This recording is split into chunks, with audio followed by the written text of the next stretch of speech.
Hello, Omega Strikers community. Hope you're ready for some great Sad Boys versus PP Legends. I'm Saikeen. Joining me tonight on this wonderful, beautiful Sunday evening is Cloak Oak. How you Hello, doing, hello. Cloaky? I'm doing fantastic. I wasn't even aware that we were going to have these massive, heavy hitting Nassel teams showing up to say nice things Sunday, but it's a treat. It's a treat to have them here. Oh, I believe we're absolutely. looking at winners finals right now. How are you Winners? feeling Yeah, I think looking at so. the pre-match before we jump in? Oh, I'm feeling good. I mean, hey, I'm off a loss tonight. I was playing in this tournament, and I'm off a loss tonight from Sad Boys. So I'm excited to see if they take it all. This is there haven't been a lot of weeklies in the past while that I can remember for like having an actual Sad Boys or roster running like this. It's kind of exciting to see. But of course, PPL or well, PP Legends, yeah, because Loom, Average Alex, Fiery.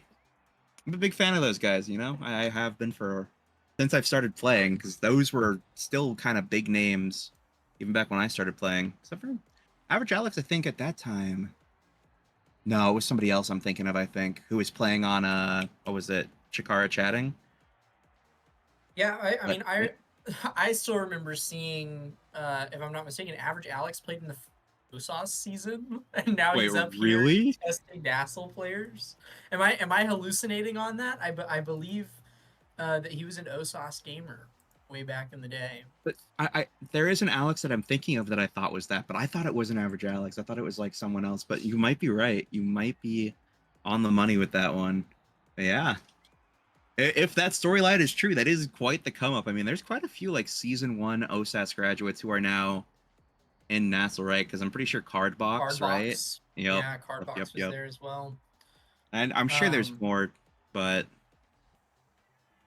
but but but yeah, no, but PPL is a heavy hitting team, even though the Sad Boys obviously quite the contenders to deal with, multi-time Nassel champions, oh yeah. winners of several of the large tournaments that we've run over the years.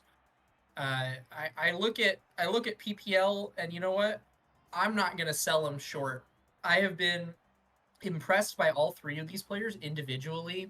Fiery is actually like one of the brawlers that I'm currently trying to emulating a lot of the aspects of his play style because I like what he does. He gets really creative on offense, and isn't afraid to kind of switch up what he does on a dime. Average Alex, of course, has proved time and time again that he contends in the midfield with the best of them. I don't think I've had the pleasure of seeing him match up against Vaughn yet, but I have seen him hold his own against Shianzu and Kainu before. So I think that definitely, the midfield matchup is not all Vaughn all over the place. Uh, and Bloom is freaking awesome. How I don't know that there's too much else that we could say about the Sad Boys. They kind of don't need an introduction. No, not by any means. You already know what you're getting when you open the tin and you see Sad Boys. It's like we're gonna see some great things coming out from Yal. We're gonna see some great things coming out from Bells, and of course, we're gonna see some midfield domination from Vaughn. That's interesting what you were saying about Average Alex and the history that you've observed against like Shianzu and Kainu. I wasn't aware that Average Alex was batting that high. Hey, good for you, Alex. Good for you. I mean, Yeah, yeah, I mean, I maybe might have made up one of those games in my head. I'm not sure, but at least one of we those run with it. Run with happened. it. We run with it. Average At Alex. least one of those happened. Do you know, is I'm so Primetime down. Manu, these awakenings off to the left, are those awakenings we're cooking with here? I'm not sure. No, no, not yet. Not yet. We are working on it, but for now, we get to keep talking about the players, Cloak. I mean, we've entered enough tournaments together at this point. There are definitely like VODs out there of us getting rocked by Fiery and like around one weekly, plenty of times. And that guy, crazy. Good at getting it around midfielders for sure. What are the odds that we get to see the fiery Mako brawler? I mean, that would go insane, and that would be hey, shout out Master X Valakai, the original pilot, bringing it out in OSAS. Yeah, Always, Fiery has yeah, been probably the most successful Mako yeah. brawler after I the rise of that pick. probably, I I think think so. I he's mean, probably the most notable.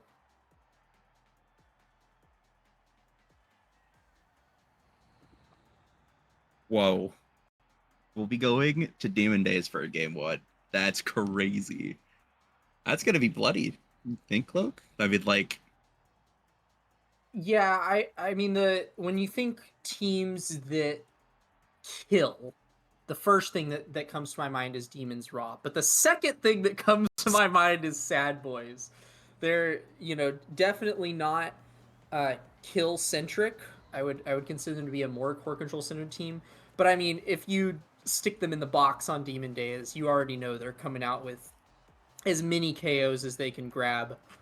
I'm not sure how the PP Legends stack up on Demon Days. I'm pretty sure that Bloom has a Finny goalie that may or may not come out, or it might just be banned away by Sad Boys, but I wouldn't be surprised if that was the first pick that we're looking at potentially. It is kind of the map for Finny, and it is a Super Surge Egoist start. Holy mm-hmm, crap. mm-hmm. Okay. That Small. is, So I'm eyeing Zentaro possibly. Zentaro's been a little less popular on Demon Days lately just because he's squishy. But I mean, obviously, you see that Super Surge, you're thinking Zentaro. I'm not entirely sure what else these high elo players are really rocking. Looking at this start, do you have any ideas?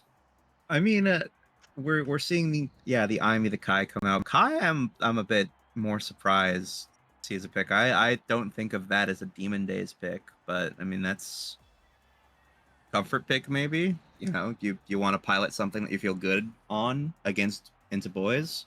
I mean the Atlas and the Rasmus coming out. I'm pretty sure this is gonna be like Vaughn Atlas midfield, right? And it's gonna be you already lose on the Rasmus. So that's and Fiery is going to be on Kazan. Okay, this is shaping up to be like what I could expect coming out from these players, right?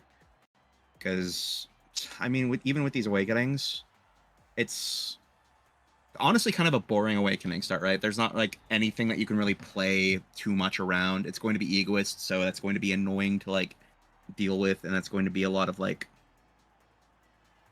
it's you're gonna get a lot of value out of that, I think, in this map. And the Super Surge, right? Like that's you can fit that on a lot of characters, but you honestly can't fit that on a lot of brawlers. But with the egoist, it's like it doesn't matter, right? So honestly, not really surprised at any of the picks I see here. Of course, you know, the Atlas midfield on Demon Days might sound like an interesting pick, but it is an interesting pick, but it's just something that we've seen quite often, especially piloted by Vaughn. So Hey, fun yeah. news! I have just crashed. Oh, you you crashed. It's okay. It's okay. We've got contingency plans for this. No worries. How long ago did you crash? You could have just interrupted, but I it was literally like 3 seconds. that's So so yeah, good I timing. am Good booting timing. back up right now. I mean, you'll open Yeah, back in, right? Yeah. the only pick that I'm dubious about is that Kai. Yeah. Um, It's kind of surprising. he's really unpopular on Demon Days. I do think that since people have started playing Mag Souls a little more, I think Mag Souls Kai works a little better on this Mm, map because he has plenty of speed to catch all the rotations that happen, and there are a lot of rotations that happen yeah. on Demon Days. So I think between that and an egoist start, maybe the fact that he's a squishy character is not going to make as much of a difference here, but it's still a little spooky, especially because I'm seeing that it's Bloom Kai goalie, and I I'm not entirely confident in Kai's ability to play defense on this map. All of his abilities kind of radiate out from him in a straight line, or at least his barrage does. You can get some creative Giga angles in there, but we'll Hey, see. Maybe you Bloom know, knows something that I don't. And for all we know, this is just some sort of like crazy PPL tribute to Maddie, right? Just pick Kai on every map, see what happens, right? They're really living up the PP legends. Like, yeah, you got to think about that sort of thing too, right?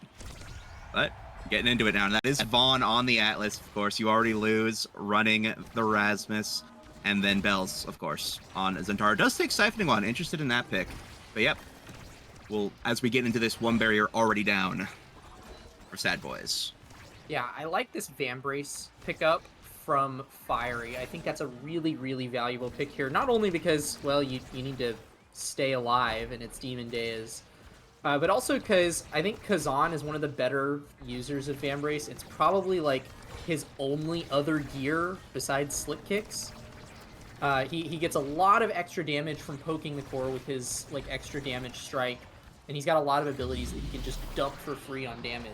And it looks like just some funky Sad Boys coordination will result in Average Alex scoring when he is nowhere near the core, and that's 1 point over to the PP Legends.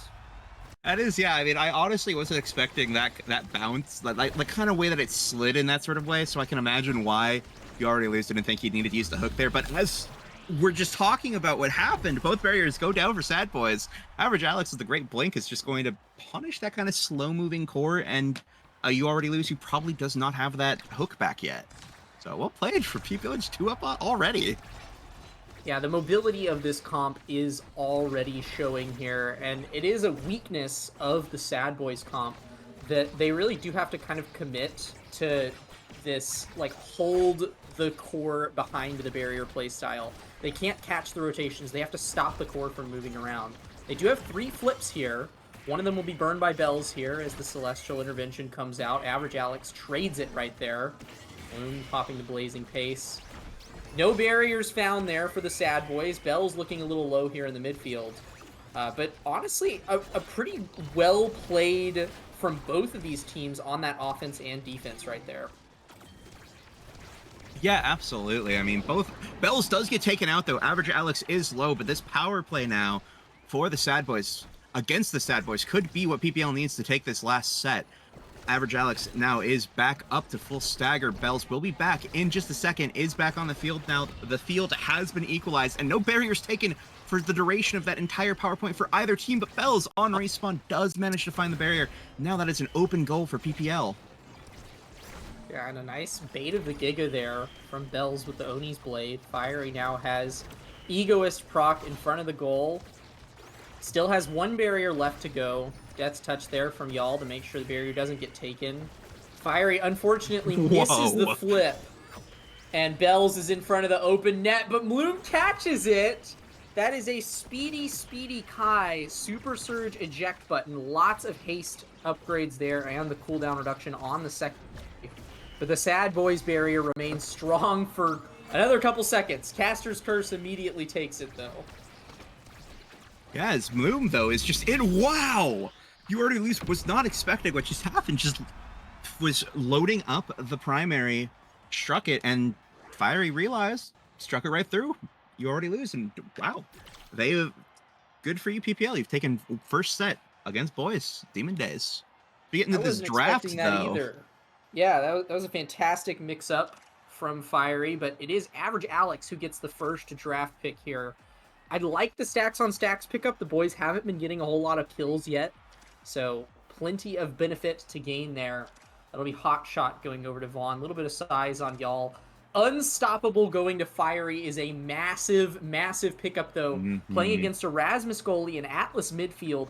All sorts of these big all-or-nothing abilities that just having 1 hit that can't stun you really does a lot for. I'm eyeing that Atlas primary, the Atlas primary and the Rasmus primary, both of them really nice to have that unstoppable pick.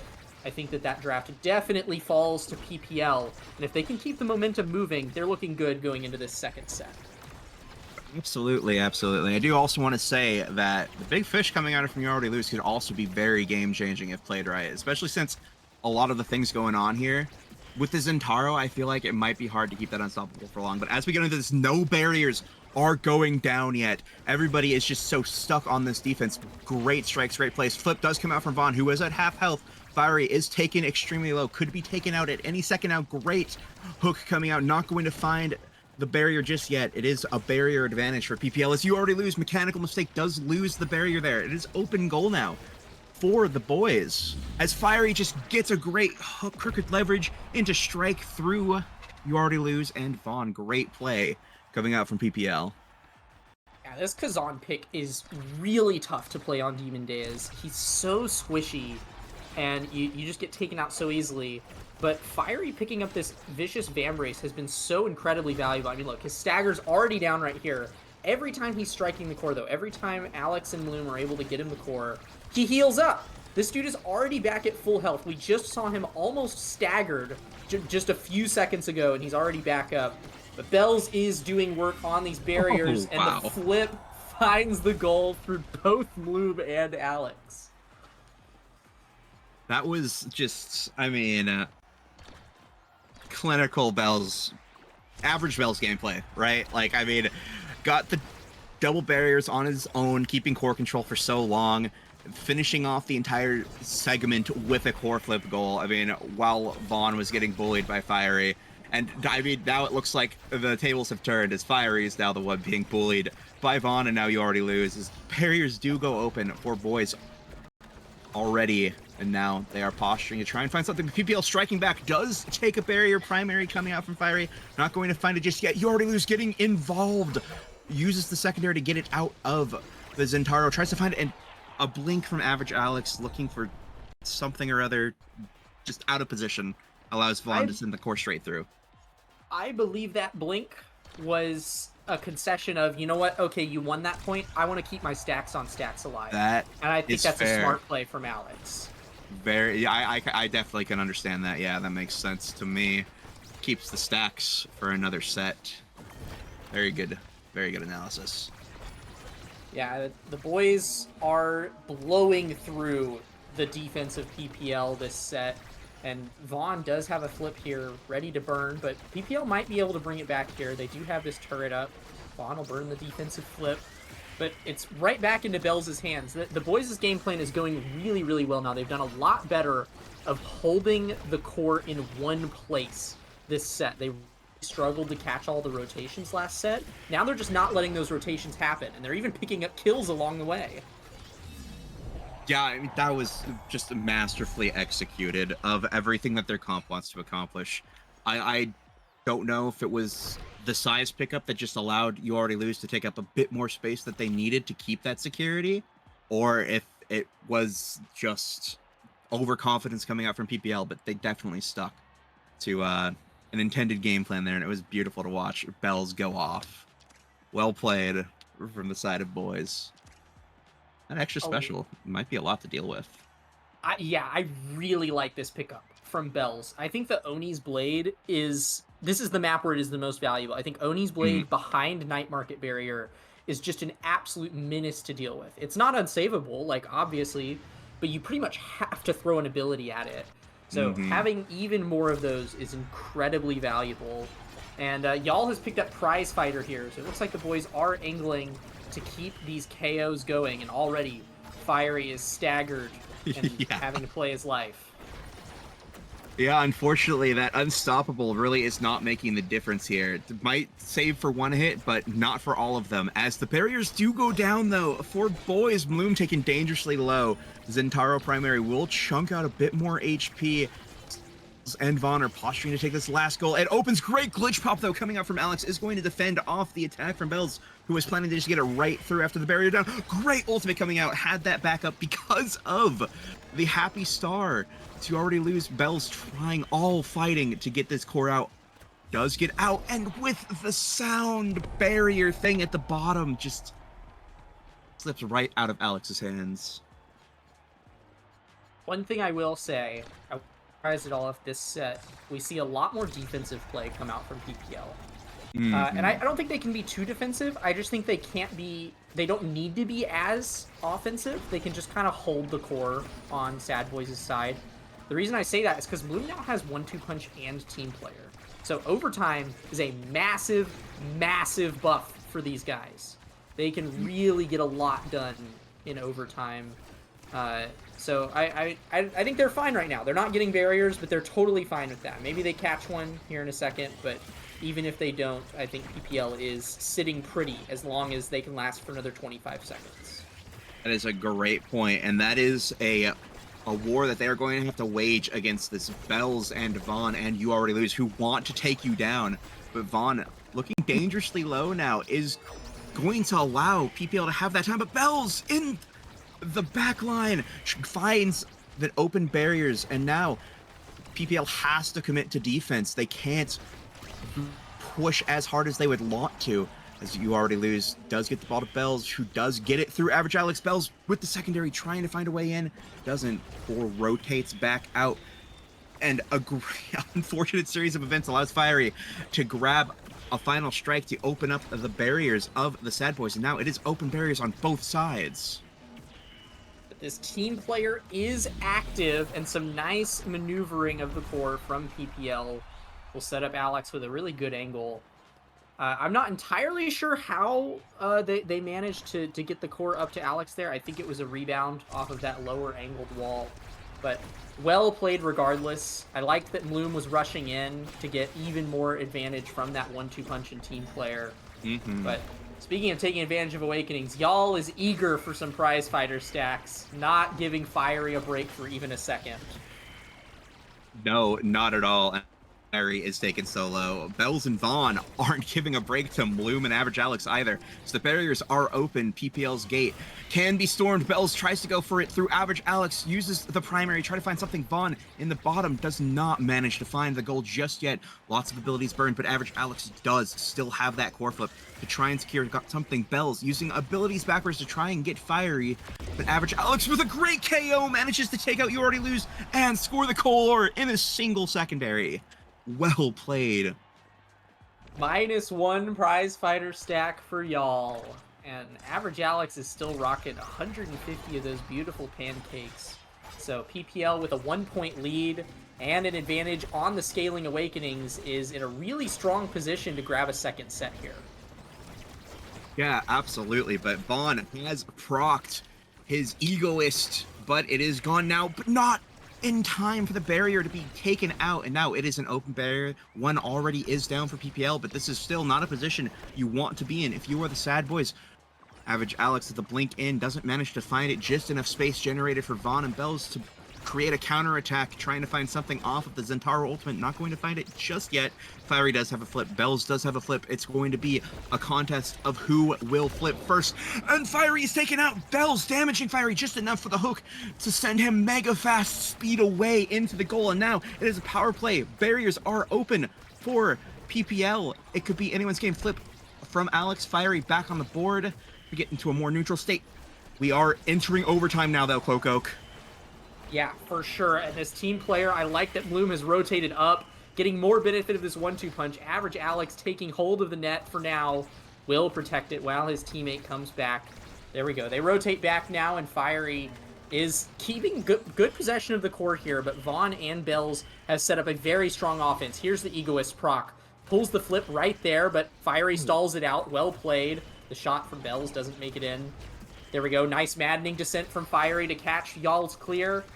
Hook catches it, and the strike sends it through. Y'all just not ready.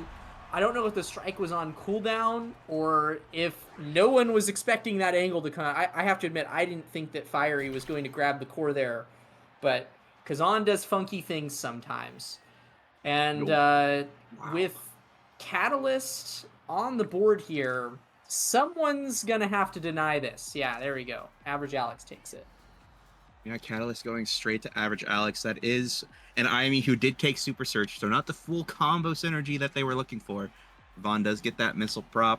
A little bit of a twin drive going on for You Already Lose. That's going to be pretty good. And the spark is going to go to Bloom, so just a little bit more scaling potential. The boys do manage to come back. And that is Timeless Creator Zentaro. Timeless Creator Zentaro. Listen, Bells he's starting the new meta here, guys. That was a really well-navigated draft from PPL, making sure that Bells was left with a dead Awakening at the end of it. Good awareness from them, and they are already off with more momentum in this set. The boys that we saw in set 2 actually have shown back up again as they do grab both barriers in quick succession, but there's Average Alex quick on the rebound. And that'll be another point to PP Legends. Yeah, that Super Surge Imi is just a lot to deal with, especially for, something like Rasmus, like Atlas. So I imagine it's very hard navigating what that character is able to do with that one awakening. But as we get into it, Bells is taken a little low, does have the core flip though, taken extremely low, trying to get 2 berries, does get them both now in front of the net, gets a strike war at 0 HP, and that is going to be the point for boys. 1-1 now in set 4.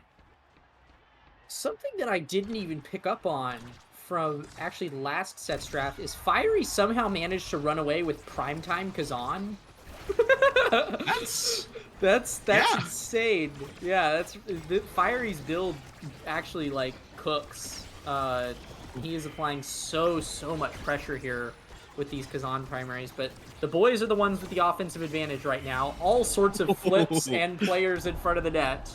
That'll give them a 1-point lead, the first that they've seen in a couple sets now. Yeah, no, that was quite impressive. You already lose, seeing the opportunity to come in there with that Egoist, just grabbing the goal out of the hands of any potential goalies who might get in the way there. Great play coming out from You Already Lose. Now, 1 barrier is already down on the side of PPL. Average Alex is looking quite unhealthy, but Bells and Average Alex restoring HP now about the same. Vaughn is now looking at a little worse for wear as a barrier does go down for boys, but that is an open goal now as all of Sad Boys are getting involved in this offensive push. Yeah, and with Fiery wanting to stack up these Rampage stacks, there's not too much opportunity left to do that. The point could just mean the end of the set for the Sad Boys. Average Alex does have this defensive flip, is blinking in, grabs the barrier. That's 1 more Rampage stack for Fiery. Both nets now open. Vaughn has the flip here, walks it up with Bells. Oni's Blade in the corner, defended away by the Firewall Sentry, but there's the flip. Bloom's there to catch it. Vaughn has the flip now as well. Average Alex looking worse for wear. There's the flip. Procs it with the Expanse. All 3 PP Legends now on defense as the Vaughn-Bells offensive duo just continue to bear down on them here. Giga comes out. Dribble from Average Alex with the Cyber Swipe, but it's not too long before the boys just clear it away. Fiery's flip here means a lot, but gets quickly blocked away by the Expanse. Vaughn just has so many cooldowns to do everything. He's keeping possession on offense with them. Oh my god. There we go. Cyber Swipe out of nowhere. Pops the Sad Boys emote. I cannot. Most of these goals must have been scored in that corner with that ability. Oh, we're back in the game. Everyone is okay. You already lose. No energy now. Bell is taken dangerously low. The Atlas ult is going to come out there to try and save it. Bells with the flip is... Oh, that was You Already Lose's flip. I thought it was Bells because it's fine. Both barriers down now for boys. It is an open net. Core flip instantly from Alex, trying to find something. Fiery taken dangerously low. This could be a KO. This could be what the boys need to stay in this game. Vaughn secondary. Bells looking to try and get some damage onto Average Alex now. Does have a flip for whatever happens, and the blink to secure it all. This is a PPL that is dominating right now, fresh off of a 2-0 win over EKC. Now they're trying to do it to the boys. Holy heck, Cloak Oak, what are we watching? I'll tell you what we're watching. We're watching a soul read of the Sad Boys playstyle by PPL. I heavily doubted this Kai goalie pick, but let me tell you, because normally Kai goalie, the problem with Kai goalie, right, on this map, is you get a super oppressive, super fast offense, where either you have a really large brawler who can take up an entire side of the Demon Days stuff and really bear down on the barrier, and the goalie just sort of covers the other side. You get like a ranged goalie who can cover the other side. That's the normal offense. Kai doesn't back like any of that up at all whatsoever. He has to kind of like rush in to be able to contribute to that offensive plan. And if he gets put on defense, he doesn't really have a lot of abilities to respond to that kind of offense. But Sad Boys, the kind of offense that they play, the kind of Demon Days that they play, is we're not going to catch any of these rotations. We are going to try to hold this core here. Bloom and Average Alex did a fantastic job responding to that. I don't think they tried to really make anything happen on defense. They just kind of let the Sad Boys burn their cooldowns, and then as long as they can defend through that onslaught, as long as Vaughn doesn't have any cooldowns to respond there, they can rotate it around, and then boom, core is scot-free. Fiery gets a hold of it. He has a fantastic Kazan build that allows him to just run rings around You Already Lose on the other side of the field. In any other match, I would have said that the PPL comp here is not the right play, but I legitimately think that was just a soul read of the Sad Boys playstyle that responded to their comp perfectly and gave them that victory. Yeah, you said it best. That is a soul read of wow. That is so impressive. I mean that Super Surge Jaime. 7 goals. That's your score right there. Fiery was simply there to be the damage sponge, absorb all of the aggro. That is wow. Wow. Well played from PPL. I mean, what was map 2? I believe it was Night Market, if I'm not mistaken. All right. So, I mean, we'll get to see just how the boys respond here. Why not? I think boys are fairly successful at Night Market. Yeah. Yes. Yeah, I do think that Sad Boys their play style is very well suited for closed maps. I mean, I think of a lot of Vaughn's signature picks, the Drakkar, the Rune, and then obviously, he plays all the stereotypical midfielders, but those two in particular, we've seen him whip them out on the Night Market, and they do cook. It kind of doesn't matter what Bells plays here, I'll be honest. But I mean, he plays every character, but also like his signatures, the Juliet, the X, are two that come to mind. Crazy good on Night Market. I do think that they just have a lot of comfort picks that do very well here. I'm not sure that I can say the same for PPL. They definitely have characters, but I don't know how comfortable they are on the Night Market characters. But who knows? We could see another weird soul read here. I mean, we just saw PPL whip out a very unconventional comp for Demon Days, and absolutely wiped the floor. Did incredibly in that last game. I don't know what the Night Market equivalent of that would be, but if anybody's going to figure it out, it's the PP Legends. Oh, absolutely. And I mean, I was forgetting to this draft here. There is Castellast on the board, Twin Drive. PPL in frame 1 banning that Octavia. So that is interesting to see. I didn't know that was a pick potential that we would see coming out from the boys, but interesting. Now does get banned. So it might be scary for them, I'm not sure. But PPL are instantly taking that Julie, right? Taking it away from Bells. This would be too much of a playground for him if he did get his hands on Julie. And that is a rune. That is a rune coming out for the side of boys, which, interestingly, last game, that's what people decided to ban, right? Yes. And from my understanding, I really like rune on Demon Days. I think it's a really strong pick. And I can understand wanting to respect it, especially, taking it away from Vaughn or You Already Lose, right? But on Night Market, I don't know. I've not had much experience playing Rune myself or seeing it played very often on Night Market. It sounds like it could be incredibly strong, right? Laned map, and you can put pillars in the middle. Controls lanes. That's what he does. The core just needs to be boxed in somewhere for Rune to take advantage of it. So yeah, Night Market is one of his better maps for sure. It's pretty much this, Tycho, Demon Days, and Goo from time to time. You see runes on Goo occasionally. Yeah, I do think that Rune is still an unconventional pick in the current meta, but this is the best that he's felt in a really long time. Rune is making a comeback, and with this start, Castellast or Twin Drive, I think either one of them are a good pick. I think Castellast is probably the better of the two. I really like the draft though. I like the Rune draft from Sad Boys, especially because I do think that Rune is a counter to brawlers like Julie who like to patrol the wall. Rune Mm, makes it to where they have to be really scared of how they play on the wall because banish combo is always a threat. very true, very true. You are there's another wall guardsman in the lines, right? That is a very good point. But I'm excited. The rest of the picks, not not the most surprising, I'd say. So we'll have to see how they all stack up against each other with this rune, like you were saying. Just how much dominance will it show?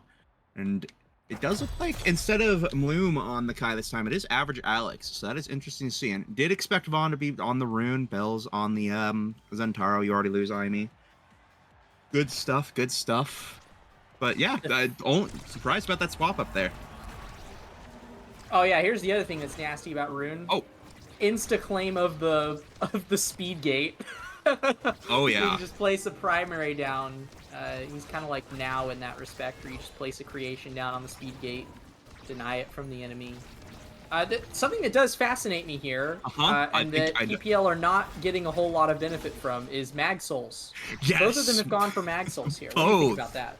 I pressed tab. I saw Kai on Maxwell's. I was like, yep, that's what I would take. That's Julie with Maxwell's is surprising here. I don't know what the theory is there. If it's just like you get a lot more speed to set up KOs with the speed gate. I don't think that's true, but that Vaughn would be dead if you took pummelers there, Fiery.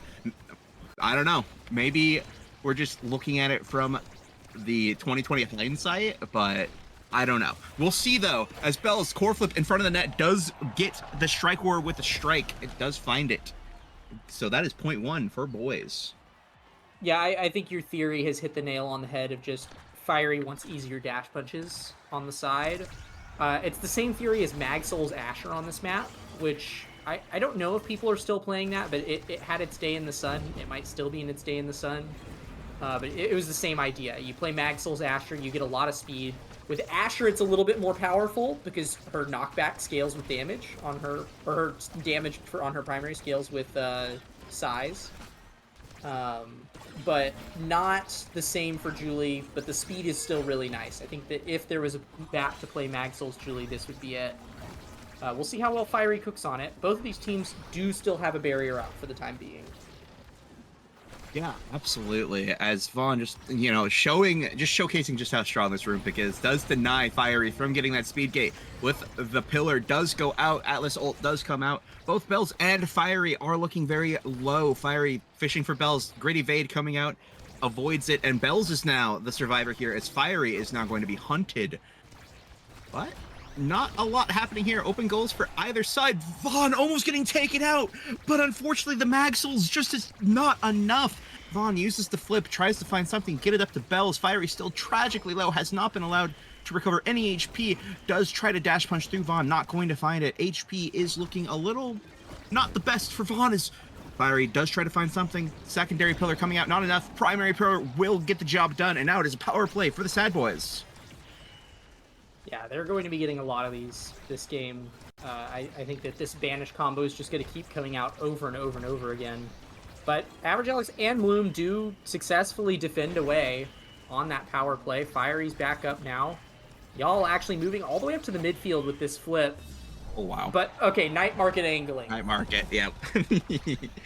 Boing, right through off the center. Love when that happens. That does mean that both goalies do get to keep their flips here, though. And Average Alex is not too far away from a flip himself. Oh, a nice stun there from Fiery. But, I mean, here's another banish combo right here. The nice thing about the banish combo is that Bloom is playing Atlas here. Mm-hmm. And it is highly telegraphed, at least as far as Atlas is concerned. You can definitely place your ult on that as long as you have the cooldown up. Depends on whether or not he actually has the cooldown to respond to those opportunities. Yeah, while the end result of it might be highly telegraphed, the initial burst really is not. And that is what we are going to be looking out for here as Julie is taken out. flips in front of the net. Great at the secondary is not going to be enough as the banish comes out. Send it straight through the banished Atlas. That's all you need right when the gate opens, and that is going to be set 1 for the Sad Boys. This Yeah, game 2 on Night Market.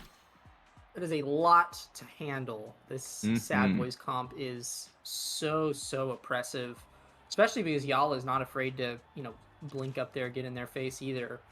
Oh, Stacks on absolutely not. stacks over 3 Dash Awakenings that have shown up here. If Bells wants a Dash Awakening, he is betting on Super Surge. I think that's a bit of a risky gamble to take, but this is one of the maps where Zen dash range is not as necessary, so I can see the logic. I like this Spark pickup from Fiery. If you're a set down, that's the best time to take Sparks, because it's the best chance that you can actually scale with them over the course of the game, because you're going to have more sets, theoretically, if you want to win, where you're going to be high up in the draft and can pick them before your enemy can deny them. Other than that, pretty run-of-the-mill draft. Hopefully that Spark does get to find some time to shine, though, as Fiery is taken dangerously low and is taken out from just a pillar that finds its mark. But Average Alex is just going to be in the right place with the right tempo, is going to find his way through. You already lose Bells and Vaughn and score the point for PPL. Well played from Average Alex. What? Yeah, kind of everybody rocking with Biss there. We just saw Chrono Boost Average Alex as what allowed that point to happen. And since he's already got Twin Drive, this Kai is going to be flying around a lot. But both barriers are down here for PPL. 2 flips in front of their net as well, but never mind. One flip as y'all gets taken away, and PPL get the breakaway here. I mean, that was the first dash punch kill that Fiery got at this point, and my goodness, was it a good one. Taking the goalie out who had flip, wonderfully paid from Fiery, but the goalie is back online now. Vaughn and Bells do hold on to all of their resources for that for the time being. Great glitch pop down to Bells, straight through, right as the last pellet of the Raj is sent, and perfectly timed and spaced from Bells on the core flip, tying it up in this second set. Yeah, Bells and Vaughn are perhaps the best players in the game at baiting out abilities and flips. So, I mean, you can... We'll pay attention to it more as the game goes on, but they really do get the gears turning in terms of just, like, striking here. Like, you'll notice Bells is not burning any cooldowns right now. This dude is just striking to get barriers, and he doesn't always get barriers. He doesn't always need to get barriers, because what he's really gunning for here is Bloom's cooldowns and Bloom's flip. He's waiting for those to come out before he does anything big. But he spots an opportunity So as pretty. soon as the Expanse comes out, and there you go, shark in the water. I mean, that entire sequence was just excellent. Uses the ultimate, keep the core, from moving backwards. You already lose, jumps in with the secondary, just daps him up perfectly to use the pat. It was beautiful cinema. Some boys glazing never hurt anybody on this Say Nice Things Sunday, as PPL's gate is now open. Do have 2 core flips on the board, though, and a strike shot almost goes wide. Does put PPL in quite a bad position here, as Bells has the core flip now in front of the net, is going to use it. Secondary comes out from Atlas. Flip now as Average Alex and Fiery trying to find a way to get some barriers. Fiery is looking dangerously low, does almost find the barrier. A little bit of a twisted wires there between the boys as Glitch Pop and Maroon Pillar just ping pong around Fiery. Still not dead, and there's the Glitch Pop to send him off, as now it is an for PPL and a power play for PPL. Yeah, they're really going to need to... Well, there's a lot of things that are going to need to happen for PPL to make this work, because Sad Boys have got their number this game. It really does just seem like back-to-back. The power plays are always in the Sad Boys' favor. They're getting quick barriers. Bells is all over the place. I think that for Bells' playstyle specifically, stacks on stacks has been a fantastic pickup. He does have the opportunity to take Super Search if he wants. Opts for the Catalyst instead. I had a feeling. I had a feeling, just knowing that Bells is a very unconventional Zentaro player, an unconventional player in general, that he wasn't going to go for that super surge. It means that that's not average Alex. That's y'all that gets to pick that up. Holy crap! That is a double dash range, explosive entrance, super surge, twin drive, Aimi. She's going to be absolutely nuking people from across the map with those cyber swipes. I fear for your lives, PP Legends. Yeah, absolutely. And another pickup that was gotten here is that Timeless Creator on Rune. And he's got Hot Shot, right? I really like Timeless and... Oh, that guy's dead. Good ultimate coming out from Fiery. But I really like the Timeless Hot Shot. Oh my god, that's a double. And that is a 3v1 now for PPL against Boys. Does take the last barrier, is going to open the goal. And now this might be what PPL needs to get back into this point. So, the last member of Boys is back to respawn. Average Alex trying to find a way through Bells. That secondary coming up from You Already Lose is going to try to find something. Fiery standing on the pillar stops it from getting as much value. Now, trying to find a way in. Another KO onto Vaughn. Fiery is just finding those everywhere now. Cloak and finds the score. I got caught off from trying to tell my whole hot shot rude thing because they just would not stop killing the boys. Yeah, we talked a lot, or I talked a lot about the Sad Boys draft, but the 1-2 punch pickup from Fiery is massive. This Julie has been struggling to find these dash punch KOs all game, but finally they are feasible between Spark of Strength and 1-2 punch. If, the boys don't play carefully enough around this Julie, there's a chance that PPL can just bring this back. Vaughn does get a lot of evade burn, but it's not without the barriers going down. I don't know if that is what it looked like on your side, but that went through the Atlas Expanse. I think that's a known little bug that happens, but just interaction with creations in general, as Bells does secure the goal there. Was the core pinned between Pillar and Expanse? I think and then it just went right through the Expanse. Unfortunate, but yes, that does happen. Absolutely unfortunate, but yeah, now as we get to this next set, Fiery, we're going to get a very elegant double barrier for PPL, and now that is an open goal on the side of Boys. Does have the core flip right in front of the goal, but this time with Pillar, it's just keeping it bouncing and bouncing and bouncing as a great Atlas ultimate is going to save the life of Average Alex. Now Fiery in front of the net as Julie. There are 2 flips though on the side of Boys. They might try to make something happen here now with it, as Vaughn almost has his flip as well, but it's taken out before he can get anywhere close to it. Fiery now, power play again, wins the strike war against You Already Lose, forcing the core flip now. Bells still has his core flip. Vaughn back in 2 seconds. Bells uses the flip to buy some space, some time. Maybe the core not going to find the goal just yet, as the power play has expired for PPL. Yeah, but PPL are still looking strong here. Fully in control of the midfield, grabbing that speed gate back to back. Flip in front of the net, but I mean, if you dump all those cooldowns on top of core Fiery, there's nothing he can do to survive, and now Average Alex is being ping-ponged around, and I think this Sad Boys comp might be a little capable of KOing, just a little bit. There might be some damage that comes out from the double dash range twin drive Aimi. Bells doesn't have any damage awakenings, but he's in Taro, and then I guess Vaughn doesn't really have any damage awakenings either, except it's Rune. Rune just damage, a lot of damage for fun. So yes, this is a very capable damage and KO comp from the boys, but Fiery is online now. As we've seen, plenty of dash punches do come out. Punch coming out as well to get 1 barrier. Pillar does go out. Banish does go out. Nothing just yet. Bells getting dangerously close to the edge with a punch, and now it's gone! Goodbye, Bells. You stood too long down there at your little space. Now it's power play hell. Power play rewarded with the flip there immediately. Y'all has a flip though, still to burn defensively. Average Alex about to have one of his own. If I had to guess here, PPL will be the first ones to get this second barrier down, because they are still keeping control of this midfield for now. 2 flips to their name. 1 burned away to just prevent y'all from grabbing the barrier there, but nothing found. And, I mean, I guess we're back to a neutral state. There's another flip burned. We still got a lot of those to get through. Goodbye. There's the power play and the barrier, though.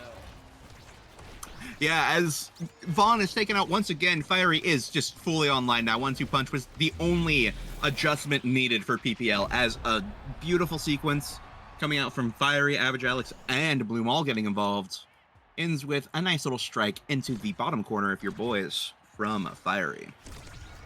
Yeah, and a reset for Bell's stacks on stacks. It won't take him too long to get them back up, but it'll give them a nice early point advantage here. And since we are in 5th point, having those stacks on stacks offline is a huge boon for PPL. They're keeping the offense up for now. Atlas ult will make sure they can stay in the game. Fiery is about to have a flip here, dealing a lot of damage to Vaughn and Y'all. They are fully in force on offense as the barriers go down. They might just, they might start the reverse sweep right here. This could be where it happens. I mean, Bloom just masterfully keeping Bells from being able to get the core back on their side. Vaughn, though, with a great teleport, avoids a little bit of a death and danger from Fiery, does leave his secondary teleport option back there. Banish coming out is going to get the goalie, who is kind of not in the worst position off of that, does have the flip still, is going to keep bottom pressure here. Average Alex now pressing up with the flip, you already lose, is going to beat him to pressing the button. Now, Bloom, Average Alex, oh my god, just sends it straight through. The Zentaro almost finds it, but the team of boys were ready, and now Average Alex in position to try and help out on this power play. Not going to find it. Flip coming out from Bloom is going to go all the way around. Vaughn going to receive in the bottom. Pillar comes out. Giga Blast comes out, passing it back up in the corner into the pillar. And now the power play is over, as PPL is going to try to posture to end this set. Power play's over, but the boys are still running here for now. It's going to take a little bit of work for them to win back over the midfield, but Average Alex, that speedy ping-ponging son of a gun, takes the first set in what PPL fans are hoping is reverse sweep. Yeah, this could be the start for something beautiful, and that is Julie as the first pick. There's a couple of options here. If I'm Julie that I'm looking at, it could be Spark, it could be Prize Fighter, it could be built different even, but it's going to have to be something. It's going to be the Spark of Focus. Of course it was. It was always going to be the Spark. You already lose, though. That is a very dangerous pickup for an IME. For the people that you're playing against, right? They do not want to see you having that happy star. Deadeye coming out from the rune. I think that's going to... I think that indicates a little bit of where Vaughn is going to be looking to play now, what he wants to do, what he wants to accomplish, you know? Yeah, these banishes are about to become a lot more deadly. It's Deadeye Rune. I don't think it's something that people think about a lot, but it is a fantastic pickup on the character, because by the time you finish your kill combo with the banish, you're usually far enough away to proc Deadeye. I mean, you have so much time to run away or just teleport away. To let that proc. Oh, beautiful. And is our back in swing, as they do get both barriers, but Vaughn gets taken out. And Vaughn is taken out, but that is still going to be a barrier advantage for the boys, as Vaughn is brought back to life from the power of Omega Strikers. And now the beautiful pillar coming out, the secondary pillar from Vaughn, is going to send it straight into the net. Wow, what a redirect. I was not expecting it to go over that way. Yeah, I do think that it's about time that we start talking about the possibilities here in this game, the win conditions for each of these teams. I think the boys, it's pretty clear. They're aiming for not even necessarily power plays, but just constant aggressive pressure as they rotate it back for literally all of 1 second before coming back in full force. A Leo Leon core there from Bells, procs it with the slice and dice, and now is on a power play in front of the net with this Firewall Sentry behind him. All of Bloom's cooldowns burned, and that's a goal. That's match point for the Sad Boys. Yeah, I mean, talking about comebacks, this is a comeback for the series for the boys. You know, down 1 game already. They want to take this to a game 3.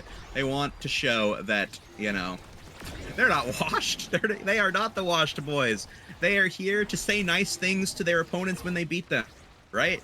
It is a power play as Vaughn is taken out once again, but that is a barrier advantage for the side of boys, so there's still a lot to work through for PPL as Vaughn respawns. That is going to be a KO to the goalie now. Atlas is down. Bell's in front of the goal with Flip, does not even need to use it. It's just going to be Average Alex. And that is going to be the game for boys. going to be their first series win now against PPL in this winners finals. We go to game 3, which is, I mean, wow. There was, I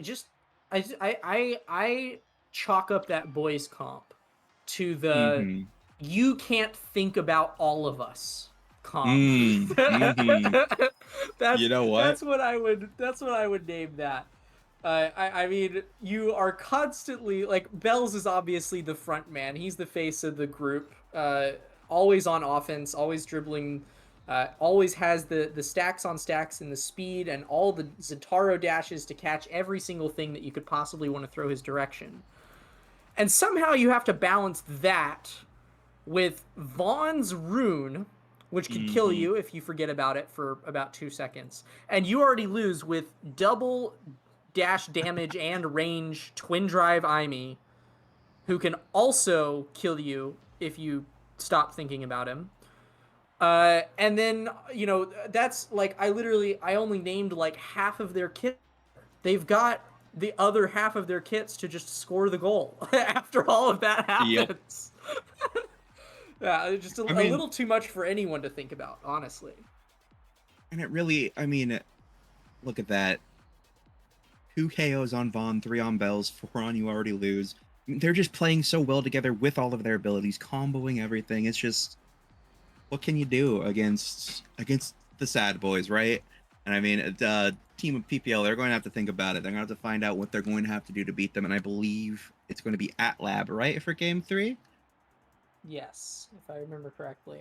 Yeah, Atlas Lab. So honestly, a very neutral map, I think, unless you're playing against Sad Boys, in which case you have to remember they called it Vaughn's Lab for a reason. So what do you think PPL is going to go into this game? What do you think their game plan is? I think that winning in the midfield here is ideal.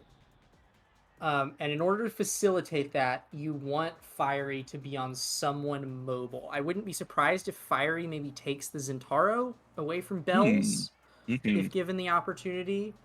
I'm not sure what other like super mobile characters Fiery plays. Kazan kind of doesn't really like to be in the midfield, unfortunately.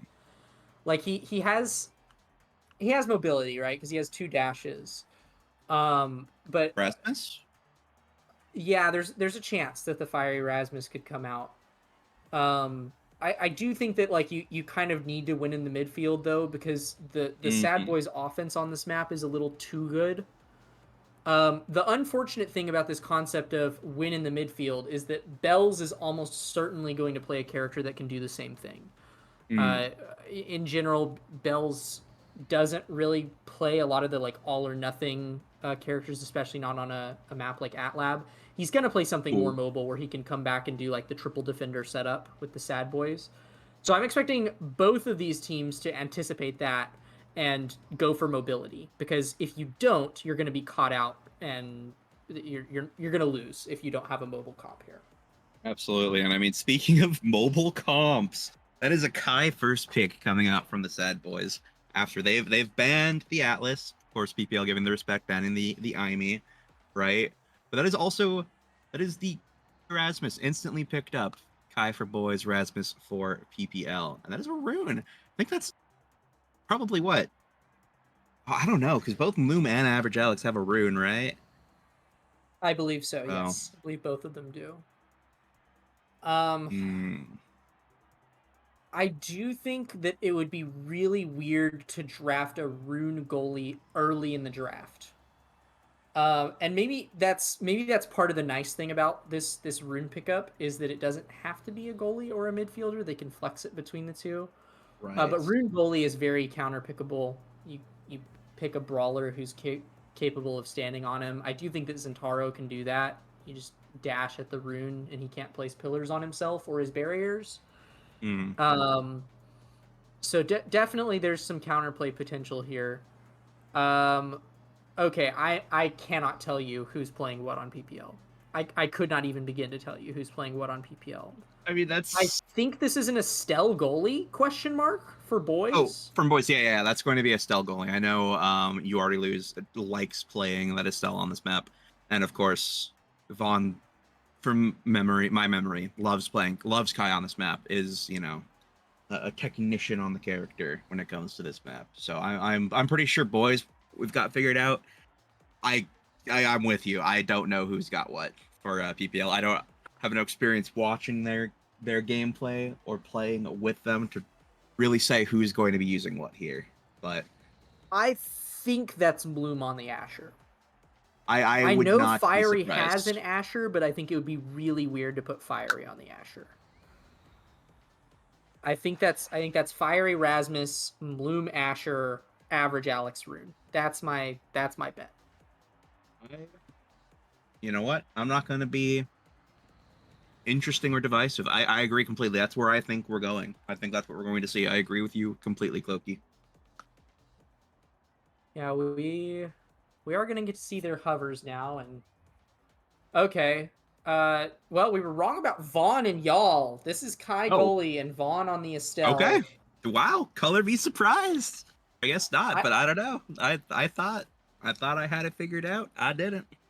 I will say I think that Estelle Zentaro is a significantly stronger offensive duo than Kai Zentaro. You get like the double stuns where you can just lock off every single clear angle with Estelle primary and Zentaro secondary. And then Estelle has so many ranged abilities to move the core around in Zenult, as well as just her ult into primary on its own is really oppressive. So I do like the Estelle Zentaro offensive duo. And yeah, okay, it does look like we interpreted the PPL draft correctly. We thought we were so certain on boys, unsure about PPL, but hey, I'm down to be wrong about one, right about the other. It does look like all of PPL opted to take prime time, but only You Already Lose opted to take prime time, and that is going to be prime time Kai goalie. So that is good to know. I mean, Adresh will not be going back to the pool as both Bells and Bond picking that up. Bell with the siphoning wand. Oh yeah, siphoning wand on Bells. Yeah, he is not playing for hypermobility. But with the ad rush, that doesn't surprise me too much. They've made it very clear. Boys. And speaking of boys, there's the second barrier going down. Nothing with air at his back. Bloom already spooked on this first point. As the double banish does come out, though, captures You Already Lose, times out the eject button, and Vaughn does go back to try and cover, but that is the barrier going down as Bells is taken dangerously low. Tried to find a little K, going to find it. Does have the flip. You Already Lose is in there with Vaughn. Great little goalie midfielder synergy in the other team's goal box to find the goal there for boys. Do you find the first point of set one? Yeah, I will say I'm a little terrified on defense if I'm Bloom here. Not just because I'm playing against the Sad Boys, which as Bells gets, a double barrier there. Already evident that the Sad Boys in and of themselves are terrifying. But also the characters that they've chosen to play is pretty much the you can't out-clear comp. What the heck? Okay, double ad rush proc. Yeah, go off, Bells, I guess. Wow. Bloom left all alone. Poor Bloom. I mean, the double Sad Boys angle as well, or like cleared. They're not even. That was disgusting. The angle that it took it at and did not hit the barrier.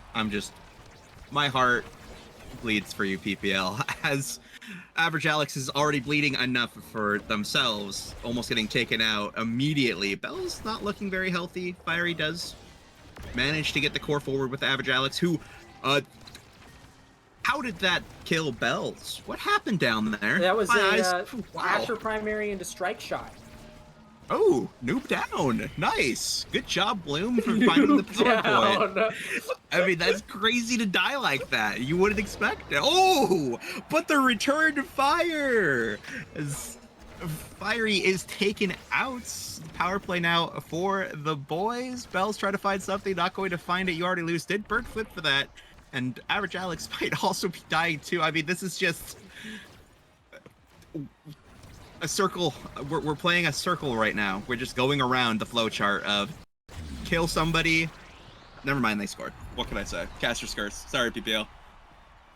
I really fear for PPL here Yeah. because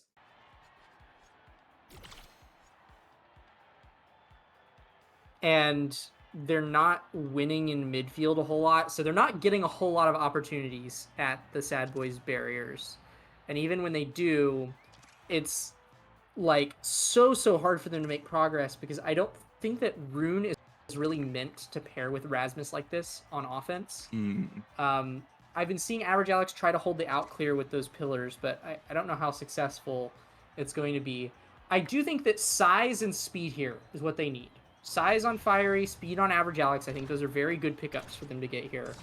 I don't know that Average Alex is going to be able to keep that speed, though. Like, they're getting KO'd. It's not just that the Sad Boys are, like, wanting to KO here. They are KOing. They're pulling off the comp very, very well. Okay, actually, everybody's KOing here. Who am I kidding?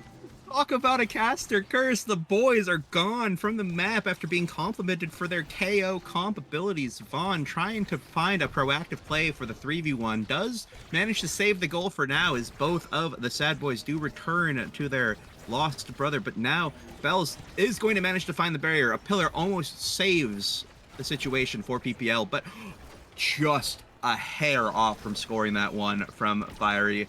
You already lose with the very last second possible that he could have struck that, saved it, and now it's a power play again for PPL as Bells is taken out from a pillar. Yeah, you don't need ad rush to make advantage out of these power plays, and PPL are setting them up time and time again. Oh, Honestly, really well played from them. I think that fighting fire with fire is a really good response to what the boys are pulling out here, and as long as they're killing more than they're being killed, like, that's a win condition. Not one that I expected them to be able to find, but seems to work for that point. yeah, absolutely. I mean, if they can keep that up, I mean, more power to them, but they now have no evades to Sad Boys currently almost 2 flips, and Bell's working on one, but it does not matter if the boys cannot manage to find a barrier, and if Bells will be taken out by another Banish combo with a little bit of an Asher primary spice on top. It's now the boys are once again in a power play situation. Vaughn and You Already Lose trying to hold this bottom corner, does almost get taken out. Great angle found from You Already Lose. Beats the pillar that postured to be a checkmate, but no. You Already Lose always finds a way out as now Bells tries to find Fiery, is not going to find the KO. Vaughn, You Already Lose, everyone getting involved as Fiery is now just going to get a goal for being allowed to hang out there without getting KO'd, as Vaughn is going to burn the core flip to secure that.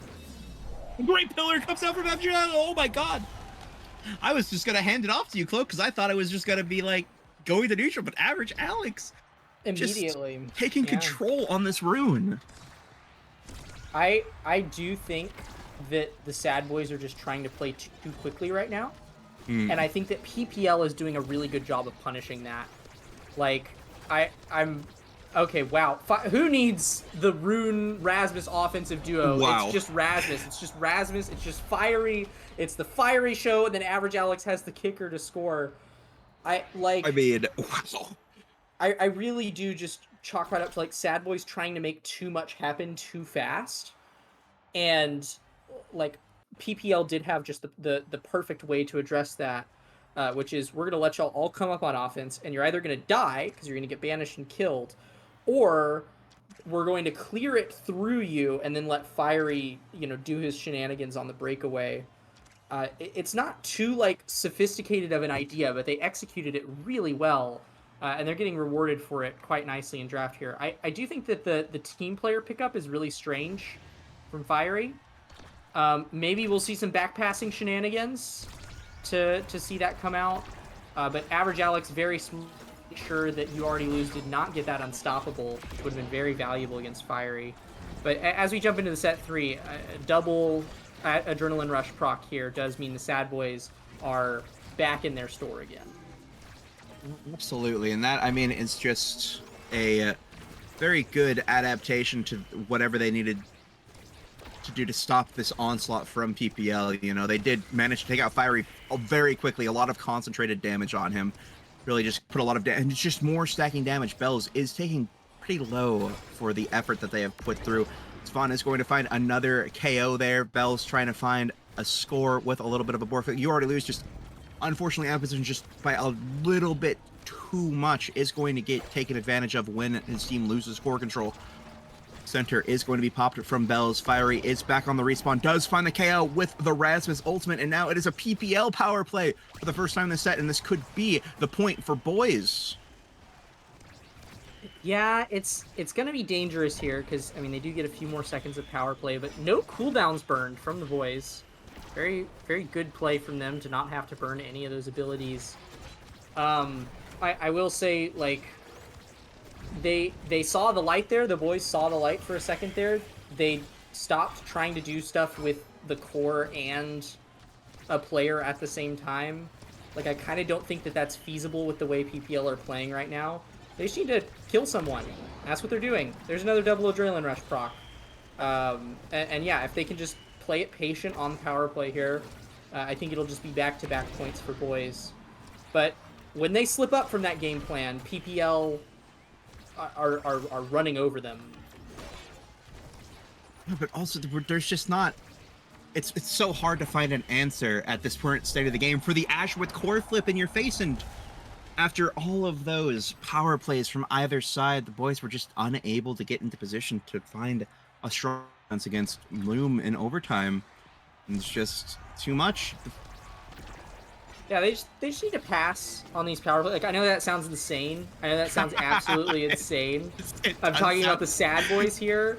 Yes. But like I think they're just getting in their heads a little too much. And like getting up in Bloom's face where he's just able to beat him up, and Asher freaking loves when you get up in her face, and she's got prime time, so like she's always got a primary to kill you with. Bells goes off the board again. Like, PPL are playing this situation perfectly right now for the decisions Sad Boys are making. The way he got taken out too is so funny. He ulted in the middle of the black hole area and was dragged towards it because he was unable to move himself. But anyways, Bloom is going to find a great core flip score there. Well played. Yeah, I'm all for the PPL gameplay right now. This rune is actually proving to be like goated. I'll be honest. There is another double Adrenaline Rush proc, but I mean, Bloom has been defending these. Like, there's so much speed, so much cooldowns that come out from Adrenaline Rush, but Primetime Asher will not keep the barriers up. And there's another proc. That's gonna put the nail in the coffin. Yeah, you can't save that twice. Yeah, no, that was a lot. Yeah, I think the Sad Boys are playing this time. right now. Yeah. They're playing this right now. They have, yeah. Just focus one guy. Fiery is repeatedly getting damaged over and over and over again. Even though he is completely out of the play, which I think is smart. I gotta give Fiery credit here. It's really smart. If you're getting damaged a lot, remove yourself from the play so at the very least they can't multitask you and the core. He's playing his life really well, getting these high value evades. But it does mean that it's only a matter of time before these Adrenaline Rush procs come out again. There's one for Vaughn right there. Oh, wow. But what a beautiful ultimate coming out from Loom. Does manage to get both barriers, but it does not matter as the play, that pillar unfortunately forced it to be kept in that area where the Estelle had so much control, and Vaughn is going to find the goal there because of the situation. Now we're all tied up now. This is a complete tie. Tied in series, tied in sets, tied in points. This could really just be the turning point for either team to really take this series away. Whoever wins this set is who my money is on. I will be honest, Cloak. Yeah, with the starting here, like, if Sad Boys get to scale just a little bit more on this kill comp, there will be a point of no return. Like, PPL are about to cross the event horizon if they're not careful. But there is still light for now. Bloom is going to have to work through a lot here as the double Adrenaline Rush procs come out once more. Fiery there to help him out as well. It does defend it away, but that's a lot of cooldowns burned there. But a KO found onto Bells is exactly what they need as Average Alex comes back online. Even though Vaughn has triple prize fighter stacks here, of the player advantage, can make something happen right here. The Rune Killer burns, Gil already loses flip, but there's another double ad rush proc. I mean, these KOs are never ending for the Sad Boys. As Bloom almost becomes another body on the list, taken out by Vaughn. Does manage to live just for a little bit as the power play does end. Fiery back on the field. Vaughn looking like a potential target, but is going to heal up in time. Both barriers still standing. That is a very monumental Asher ultimate, as you already lose, just ready with the primary to save it after an incredible attempt from Fiery and Average Alex. Ultimate does come out from Bells, not going to find anything just yet. Great pillar forming from Alex is going to keep it up there for just a little bit longer. Fiery looking very dangerous. No Sad Boys angle this time as the barrier is taken down. Banish comes out, banishes Vaughn straight through Vaughn. And You Already Lose is not able to catch the core. That is the set for PPL. This could be it for PPL. They could take it here if they play this draft and next set well, Cloak. I'm baffled that they made that work as well as they did. But that being said, you cannot deny everything here as Blue. No. I think that the Egoist is the right play because it's the best thing you can grab that's also good for Bells and Vaughn, specifically Bells, who has that pickup already. But yeah, I mean, there's two really, really strong items, not just picked up, but also denied away by Vaughn and Bells. And it doesn't really leave a whole lot for Fiery and Average Alex. Like, Chrono Boost, not doing anything for the rune except extending dash. I mean, you get extra travel time on your secondary, but it's very rare that that actually makes a difference. And Fiery getting a little bit of extra secondary speed isn't going to do a whole lot either. Sad Boys come away with the win on that draft. I think this set is going to be even harder for PPL in the last one, but they've made miracles happen before. Let's see if they can do it once again. Yeah, absolutely. I mean, the fight or flight and the stagger swagger following the boys is kind of scary for PPL as we get in this. Fiery is already looking so very low, but is going to be able to avoid a killing blow from Vaughn, is going to just be out of position just enough to survive. Banish comes out. Bells does evade it. Vaughn not so much as Bells tries to take that last barrier. Not going to find it. Alex looking low now. Does have a pillar. Is in the perfect situation for Fiery to get the goal. And the gate is open for the side of boys. You Already Lose does have the flip to stop anything from slipping through just yet. Not going to find it. Fiery is going to get an orb, going to try and reset this offense as Bells is taken dangerously low. Barrier from Vaughn is going to pop it and is going to get the goal with the thorns. Great goal. No flip needed from Vaughn, and Bells were well played. And for the time being, you know, a small victory from PPL, whatever they can take with the comp and builds that they're going up against. No prize fighter stacks for Vaughn off of that point. So no additional scaling for the Sad Boys, but as another barrier goes down, it is looking still very, very scary here. Bloom actually runs all the way up with that Egoist, doesn't find anything. Average Alex there just to catch it in time. Lots of flips being burned here by the Sad Boys on defense. Grabs a KO there onto Fiery. There is a defensive flip here from Bloom, but he's holding it for now. Absolutely. That is two flips for the side of PPL. That is Average Alex holding theirs, as now Fiery is back. The power play is over, but the damage is still done. Average Alex looking very low. With that flip, is going to have to find a time to use it before he gets taken out by Bells. Does find it there. Ultimate comes out from Bells, trying to strike war through Bloom. Asher has so many tools to stop that kind of advance, though, and is going to, for the time being. You Already Lose and Vaughn now posturing to find something. Average Alex is taken out. Vaughn is going to fight for some prizes. Does have three. Bells is taken out, but so is Average Alex, and now it is a power play for the boys. Is now Vaughn takes another victim, and that is going to be the score for Vaughn, and You Already Lose. That is boys up to Vaughn. Just unstoppable. He will kill you in your own goal. That ace was personal. That ace was personal. And that is 3 prize fighter stacks to Vaughn's name. And I think there's little doubt in my mind of how the rest of this set is going to go. At this point, I mean, as the Sad Boys swoop in to claim their second set and tie up the game once more, the next draft in my mind is going to be what decides it all. But Fiery does catch a breakaway here, might be able to make something happen out of nothing. They are maintaining possession here, as Vaughn does have flip. But there's the flip going out to find a kill, though. Oh no. Oh yeah. no. Wow. Sad Boys tie Yeah. up the sets. Well played. They're I- back on their A game now.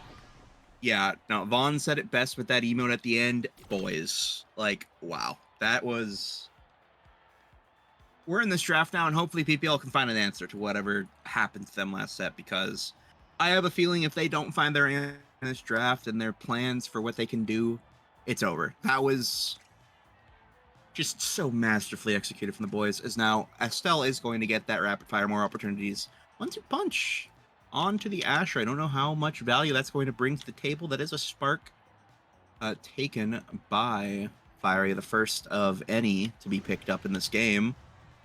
Twin drive on. I mean, honestly, I don't think that was like a huge draft. Bells once again is taking Timeless Creator. Everyone say something nice to Bells about the pick. That is the second time he's taken it in this series. So obviously he wants people to know it's something that you take on Centauro. As we get into this next point. Yeah, I do think that the biggest victory there for the boys was denying away that rapid fire from Loom. Loom not getting rapid fire prime time is a massive deny of scaling for the defense of PPL, and a massive victory for the Sad Boys. But PPL are making a nice showing this point. They did take both barriers down for the time being. The core is on their side, but they are definitely not out of it. Like, they're burning a lot of abilities here, though, and Loom is staggered in the goal box, so this is pretty spooky for at least the next few seconds. There's the flip from y'all.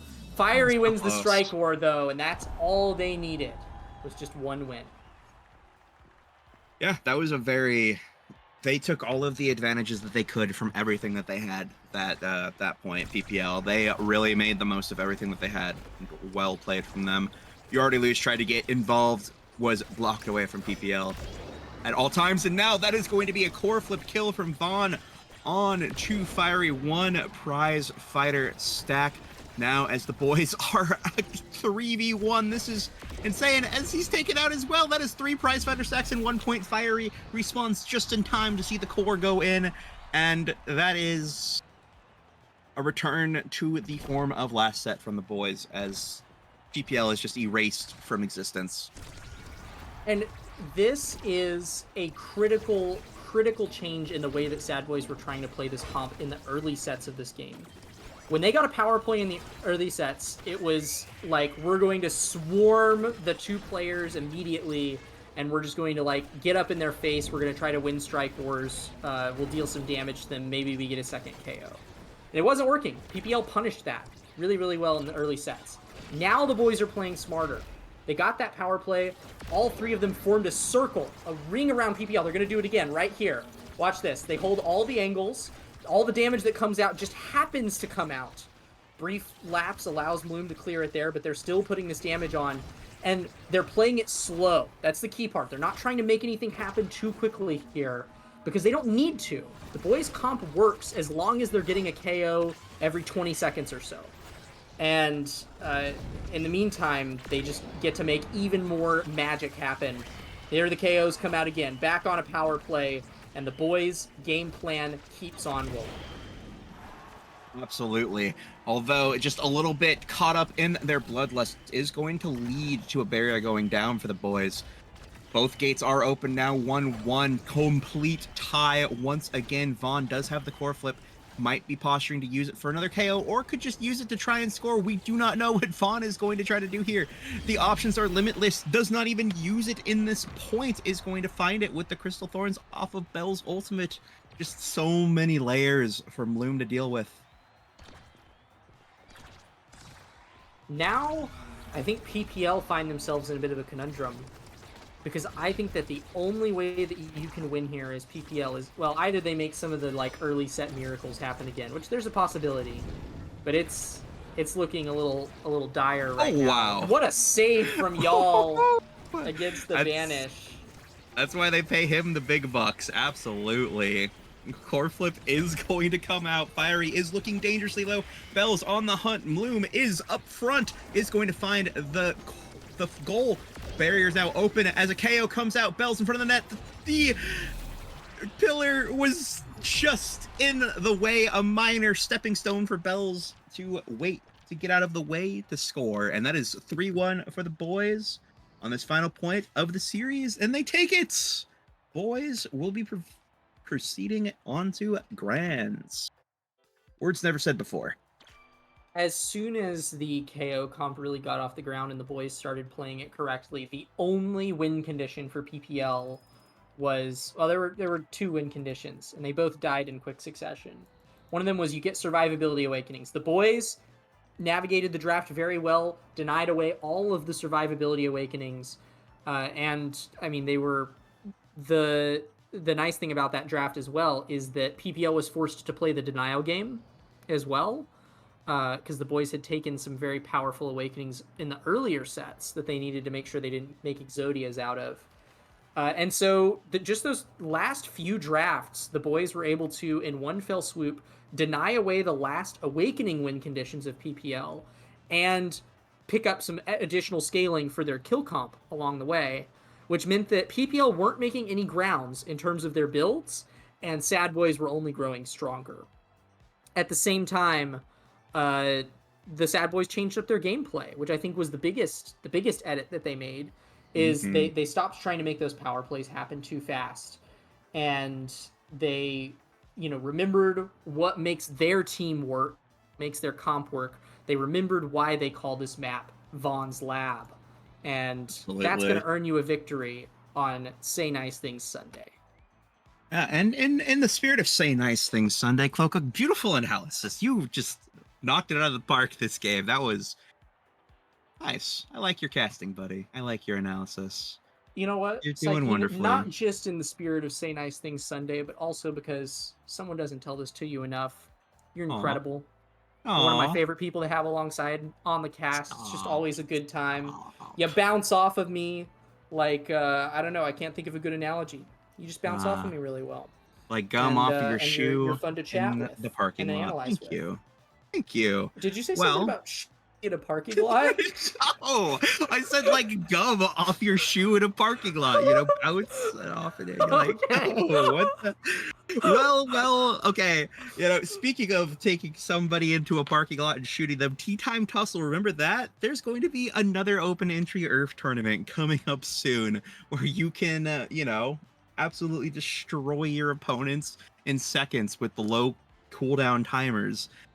There is a sub goal for this. It's halfway complete. It's gonna be we're at 10 out of 20. So hey, if you loved Earthlock, remember from last time, or another Earth tourney, whatever, feel free to throw a subscription towards the channel.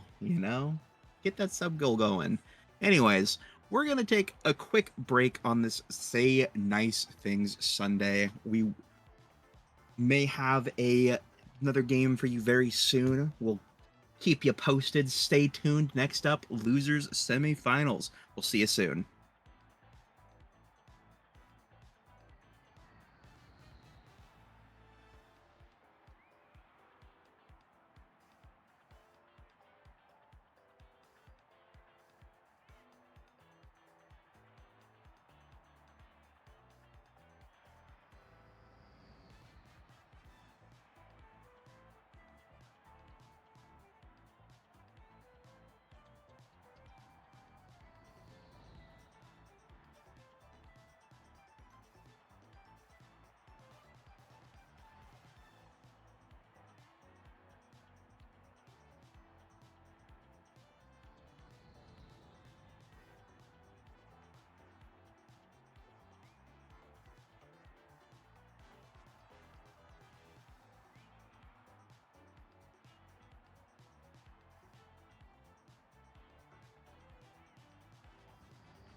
Welcome back. We're here with EKC versus Bun Bun Bonanza. Say Nice Things Sunday. Jumping back into a best of one here.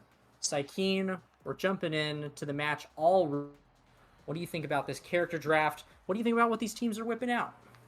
I'm gonna say, no matter what these teams whip out, these are 6 of my favorite players in the game. Right? Like, I've Saying I've had nice great things, I see. experiences with both of them, both teams. So you're going to see me being biased and glaze each and every single one of them. It's going to be wonderful. But as we're getting into here, we do seem to have Bun Bun taking Blue's side. That is going to be Juno on the Lily Bun. Asher being played by Liari, who has been on her brawler arc. That's right. We're witnessing the Neo Bun Bun bonanza, right? This is Scyther 12 back into goalie, Lily Bun being the midfielder, and Liari brawling. But that is going to be Soren on the now. It's going to be Katsuna on Aimi, and NXCD on the ever beautiful and wonderful Juliet that he is so great at getting kills on. I don't expect to see too many of those kills in the early game. This guy only has Rampage right now, but that does mean that there's a lot of core control potential that's only going to get better as the sets go on. I'm expecting if anybody's going to be KOing here. Oh, okay, never mind. It's going to be NXCD. Catches the dash punch. All right. Well, I gotta learn to shut my mouth. But there you go. I was about to say, if anybody's going to get KOs, it's going to be Scyther. What a nuke. And almost gets the barrier there as well. Yeah, almost, but almost is not good enough, even if you are currently in the power play of your own creation. That is going to be the barrier going down, though, as Liari does find a nice strike to catch Soren off guard.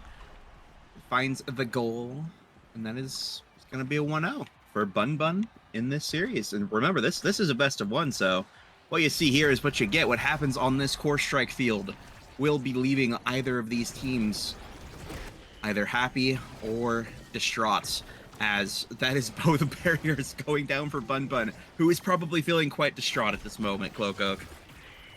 There we go, yeah. Bun Bun is in shambles as Soren walks up and hits him with the flip. I wanted to point out something that I know that you'll like. Oh, yeah? Is that Katsuna has opted for Mag Souls here. You bet. Yes, you bet. On Aimi, no less. I am ever grateful to all of my Mag Soul midfielder enjoyers. Cloak knows very well how much I love that awakening. Just Katsuna piloting it, I am very happy. As a core flip does go through, is going to scare Liari into using hers in response. Scyther is going to miss the boost. All is well, though, as NXCD almost finds the kill onto Lilybun. Not quite, though, as he's taken dangerously low. Not going to get any power plays here. Great glitch pop coming down to try and find something. Not going to find it, though. Lilybun in a dangerous situation for a second. Doesn't have evade, as NXCD does get damage stacked on him. Soren's going to put down a little bit of a secondary, going to keep him alive for just a little bit longer. Great ultimate coming out from Scyther, denying so many options, letting Liari just send it right in. And that doesn't mean that Liari is far and wide with this size advantage, especially compared to NXCD, who lost a lot of those Rampage stacks from that early game nuke. He's going to try to win them back here. There we go. Liari reset to 0 from 4. Now it's NXCD as the big man on top, quite literally. Boys! Let's go. And just barely misses the now triangle that would have set everything differently. Does lose the barrier for that, just missing it by pixels. Ultimate does come out, is going to stack a lot of damage onto Katsuna. NXCD stacking an entire KO onto that is going to be Lilybun, right? I was about to say Liari, so used to her being the midfielder, but now Liari is going to be trying to look for a goal here. A great core flip coming out is going to take advantage of the fact that now just ultimated in from a very appealing location, and Lilybun is going, or Scyther is going to take advantage of that. My apologies. I'm so used to them being in the other places. We're going to be calling a lot of the Bun Buns the wrong names here. This is a complete mix-up from their usual arrange. But yeah, I do like the missile prop pickup there, pretty standard. Someone's going to be taking Stagger Swagger. I mean, it's a really good awakening in general, but it's also just a little too good to pass up. I'll be surprised. It looks like it's going to be Liari that picks it up here. Yeah, there you go. There's Swagger. The only one sparking is NXCD, team player on the now. Super Surge picked up by that Aimi. I think that pretty much everyone got what they wanted out of that draft, but holy crap, an immediate KO there thanks to Missile Prop from Scyther 12. Yeah, absolutely. As Soren is also taken dangerously low, is going to pop the ultimate to try and buy a little bit more time for himself, but both barriers are going to go down. The Ari in front of the net uses the primary from Asher to try and find something, though it is going to be defended away. Backwards glitch pop trying to come out, try and cause some disruption. Scyther is going to get in there. Great ultimate trying to set something up. Does get taken out upon a re-entry to his goal arc as NXCD was lying in wait. With dash punch, Liari is looking dangerously low. Soren might be out of position, but no, just barely gets it with his strike box just fast enough as Scyther boosts back down, uses the eject button to get back up to where the core ends up, is to find anything just yet as NXCD is in front of the net, does use the dash punch, is not going to have anything for an offensive push, taking lots of damage from that Atlas, I think, gravity well. Liari in front of the net is going to try and find something. Boost does come in. Liari is going to find the strike with Scyther. Oh, my goodness. A lot happened there. Yeah, Liari and NXCD coming up with one Rampage stack apiece. I will say Liari with the Stagger Swagger and the Slick Kicks does have a lot more consistent mobility than NXCD, but NXCD seems to be making the most of it, and with that Spark of Strength, we'll be able to find even more of those dash punch KOs to take advantage of those pummelers. But for now, the dash punches go wide, Bun's barriers stay up. The goal scored for Bun. That was... Sorry to get so excited there. That was fascinating sequence of events there, especially coming up from the now. Tried to go the core flip there. Tried to teleport in and get it before, but Liari just flicks it in. So, really defusing any attempt Soren could have made at getting that goal. But now NXCD is going to defuse Lily Bun's attempts at staying alive with a great core flip off the edge. Going to find it is now as power play for EKC. Are going to not find one barrier, 0 barriers for their troubles as Lily Bun gets back onto the field. Although this push is not over yet, Katsuna is going to throw out the ultimate, does find a barrier on the 3v3. Lily Bun and Scyther are going to get it out, not having 2 barriers fall. Soren taken dangerously low, and it's just going to be sunk in by Liari for a quick 3-0 in this set 2. I'm baffled at how good Scyther is playing goalie right now. This is insanity. He's like defended away multiple pushes there with just like perfectly timed rockets, and still had cooldowns on the other side of it to just dash in, flip, grab the barrier. Like, it's no surprise to me that Scyther is a little over a level above everyone else in this lobby. Being rewarded with Twin Drive there is certainly a very nice bounty to grab. That's Hotshot Juno. NXCD coming away with the 2 strongest sparks. And the rest of the draft pretty much flows as you'd expect it, denying away Monumentalist from the now. Nothing else too noteworthy, but I'm eyeing that Twin Drive on Scyther and the Hotshot on Lilybun. The Bun train is not stopping anytime soon, but NXCD's just getting rolling. Yeah, exactly. The train might not be stopping, but neither is the kill factory, as Scyther 12 does try to boost in to buy a little bit more time off this power play, does end up striking it just a little at the wrong angle, finding the goal on his own barrier. Lilybun goes down to try to receive the core. That is your first mistake against NXZD, as he takes you out, and then proceeds to score off of Scyther's own ultimate. Well played from NXZD. Just He's spying so quick the on the Lilybun. draw with those. It's like impossibly quick on the draw. You can't let your guard down for a second around this man.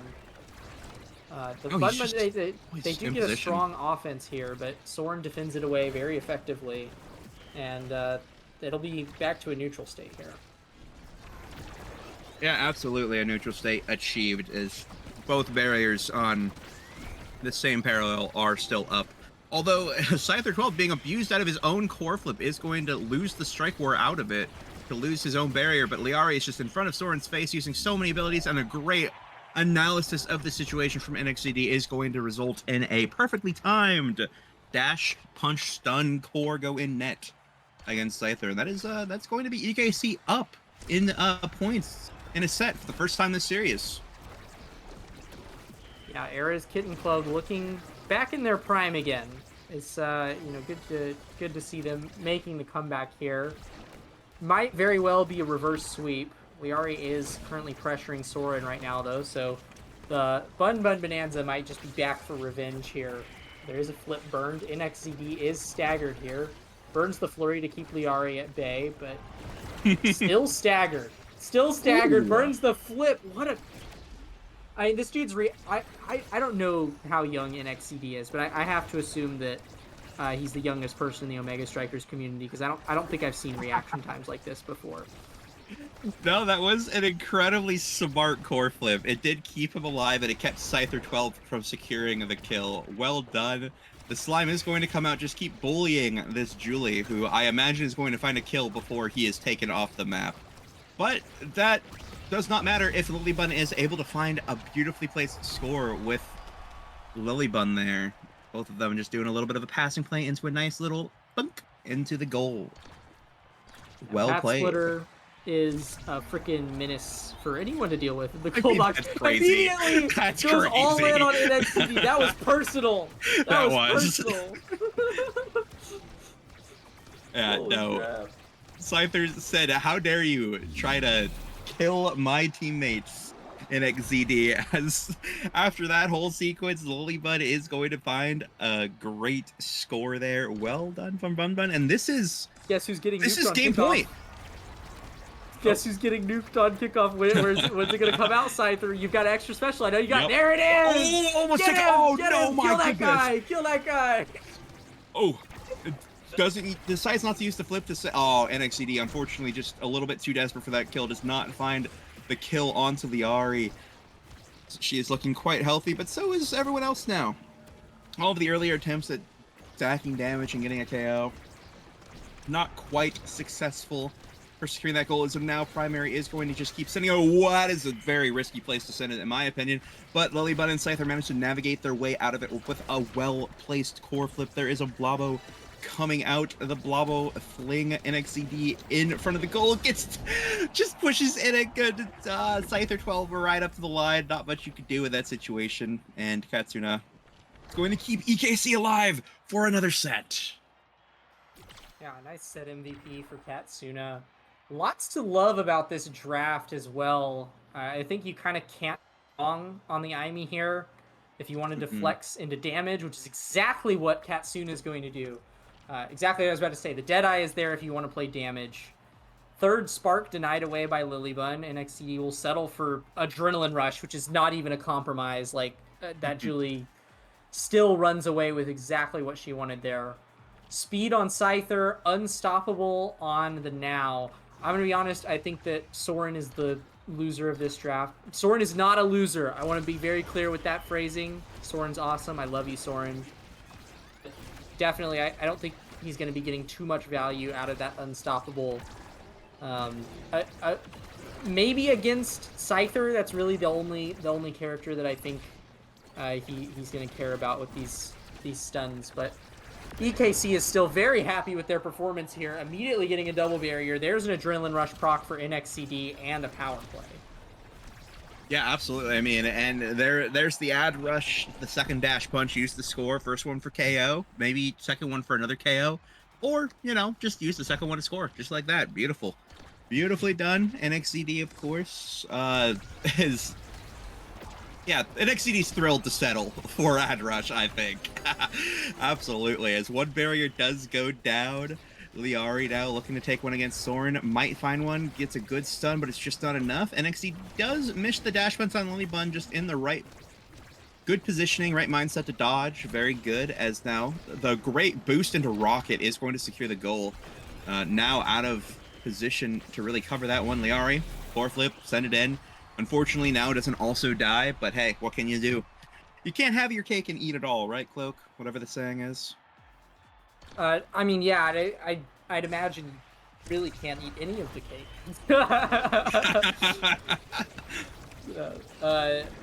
Just well played from Bun Bun there. They're keeping the chains rolling here. Soren is keeping his teammates alive, but there's only so many times you can do that. But NXCD punishes with an iron fist. We've said it before, I'll say it again. Cannot let your guard down around NXCD. And on the power play, Katsuna secures. This might be a reverse sweep for EKC. They're looking really strong here. Yeah, this could be their turning point. This could be where they really show why they deserve to go back up against PPL. You know, fun fact for you, Cloco. Both of these teams right now are fighting for the right to take back what was taken from them from PPL, who sent both of them to losers. So this is personal for both of them. I mean, aside from, you know, obviously wanting to win the tournament, they want to get revenge, right? They want to show PPL that they know what's up.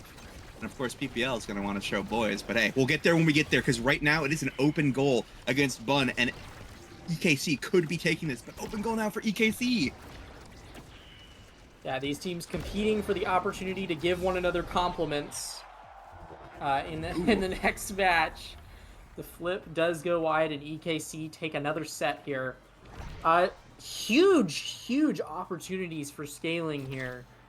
I'm eyeing explosive entrance here. Actually, I think 1-2 is probably the correct pick for this IME. Deny the Juno some further scaling. Yep, there it is. NXCD not without fantastic picks here. I think denying away the Knife's Edge, right pick from Lily Bun, but the prize fighter is still going to do a lot. Not a whole lot for Scyther to get here. Understandable why he doesn't touch the draft, just leaves it up. And yeah, explosive entrance, it literally only buffs Luna's ult. Scyther definitely coming away with the short end of the stick on that draft. EKC, on the other hand, have just scaled significantly more. Bye. There's an immediate power play for them, and if Bun Bun don't change up something soon, I can already tell you how the rest of this match is going to go. Yeah, absolutely. I mean, NXCD has just found his way into having an incredible Juliet build for this stage of the game, as he is taken out by Scyther 12's wonderfully placed ultimate. It is now the power play in reverse for Bun Bun now, as they are going to be trying to take this barrier. Do manage to crack it open. Lily Bun up to Liari. Now with a great primary.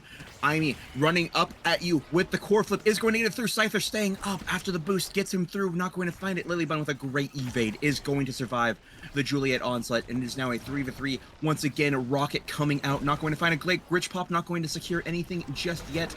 Now trying to get involved. Liari has the core flip. Great.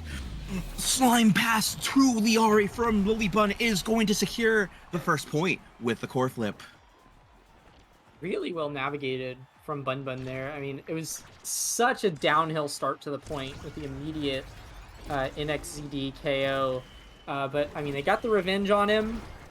They're gonna get further revenge on him here. This man is staggered. Not long for this world, probably. Almost gets taken out by the Luna Dash right there. Healed up by Soren. But yeah, no, Bun Bun doing really well in the face of what is just a lot of damage and a lot of mobility that EKC has at their disposal.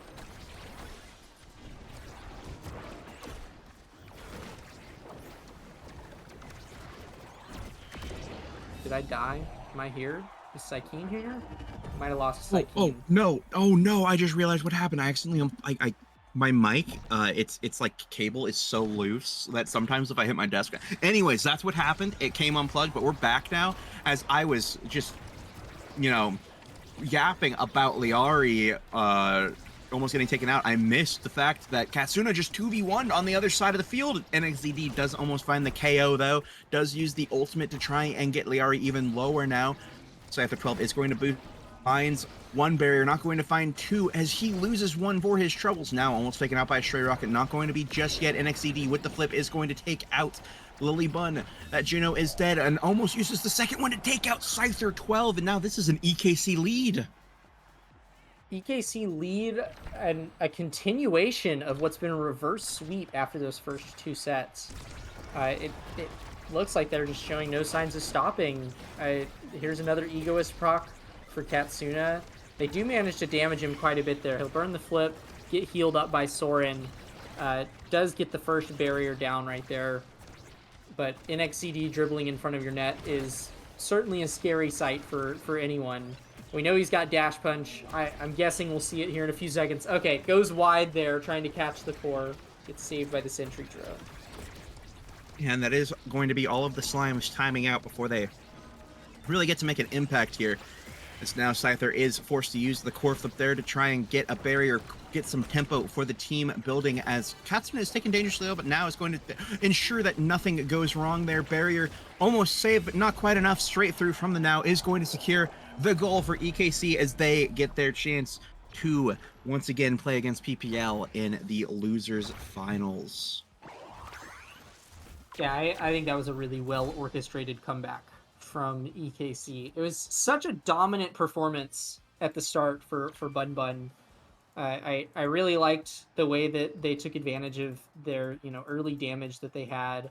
3 KOs on Scyther 12 over the course of that game, but they didn't even really need KOs at the start. Bun Bun, they were just keeping EKC out of the play. But once EKC had the tools to get KOs of their own, 14 of them to be exact, and 13 of them to NXCD's name.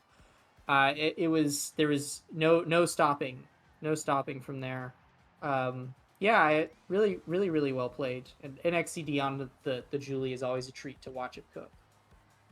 Yep, there is 3 guarantees in life. The sun will rise every day. Taxes will come for you, and NXCD will find you and KO you. It does not matter. I mean, Scyther got 3. Not bad. We saw some good rocket play, some good boosting, some good ultimates, but I mean, you can't keep up with NXCD when he's on his breakaway with the ultimates. It's just, there's just too much going on. That guy. A killing machine. But I do gotta hand it to the Scyther 12 Luna goalie, though. I was impressed. Oh, yeah. I won't lie. I was impressed. I mean, that's where this guy came from, right? That was like where he started Is that in life. Scyther Origins? Well, I know a goalie. I know he was a goalie. I don't know if it was Luna goalie. I imagine maybe it was, for what we witnessed. But because I don't know that far back, I'm not that old. But yeah, no, that is some Scyther lore. Begin with. And that was, as you said, a best of 1. So they're already moving on. Gonna face PPL once more. And at the end of it all, they're going to say some nice things to one another, because that is the name of the game today. If I'm not mistaken, are we going to a quick break? Yeah. Hey, and before we hit that quick break, remember, up on screen right now, Earth tourney sub goal, 10 out of 20. Just need 10 more. We got another Earth tourney, everybody. So hey, you should subscribe to the channel. Check if you have Prime, all that good stuff. I'm sure there's like some sort of like Black Friday, Cyber Monday deal on subs, so check it out. But anyways, we are going to hit a break, and we'll be back with losers finals. See you soon.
Hello, everybody. Welcome back to Say Nice Things.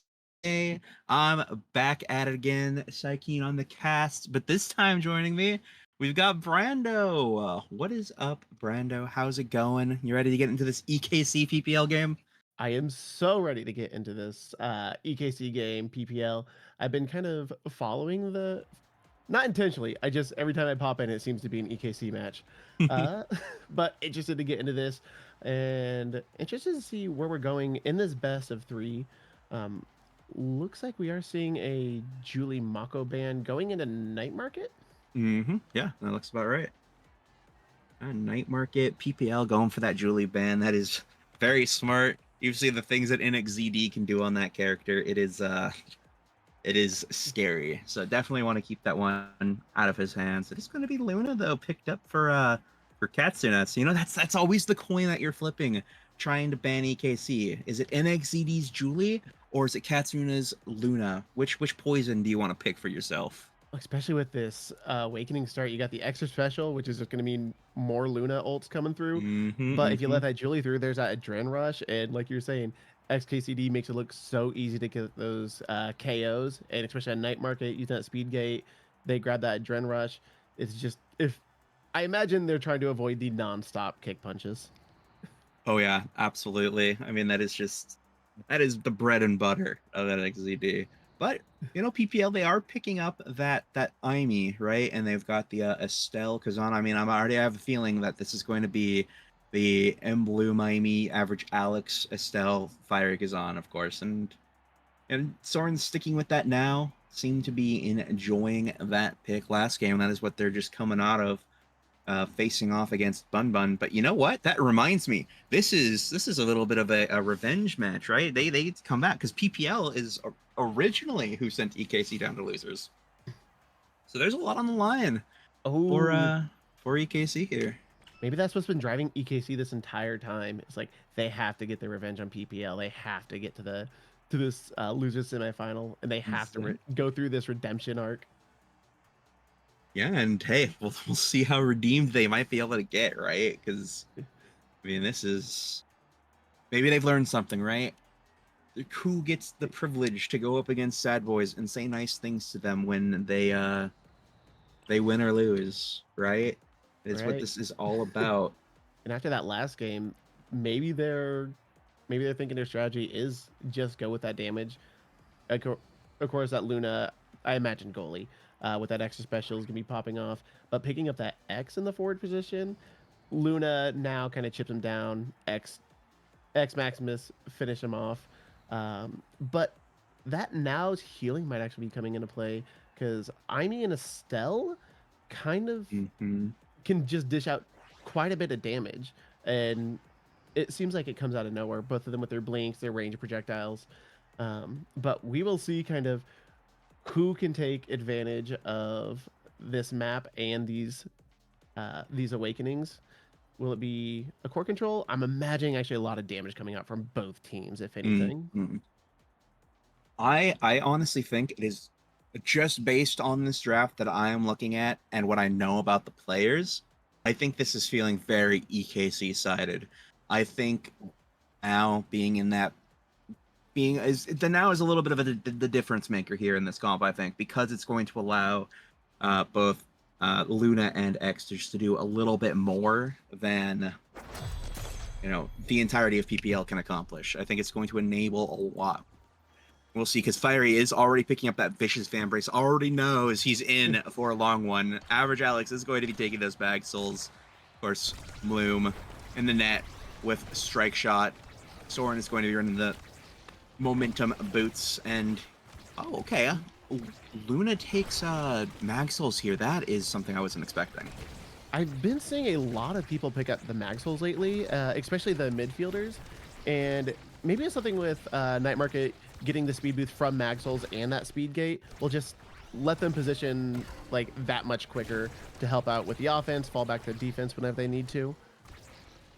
Yeah, absolutely. As now Fiery is being taken a little bit low. The HP bar is ticking down, but is recovering now. But Average Alex is the next one in the blender. NXED does get a little bit of damage, but a double barrier is going to leave the net of EKC exposed. But Katsuna with a great strike is going to find the way, and just Soren teleporting in, sneaks it in with a core flip. Loom and Average Alex were not ready to respond to that sudden burst of activity in their net.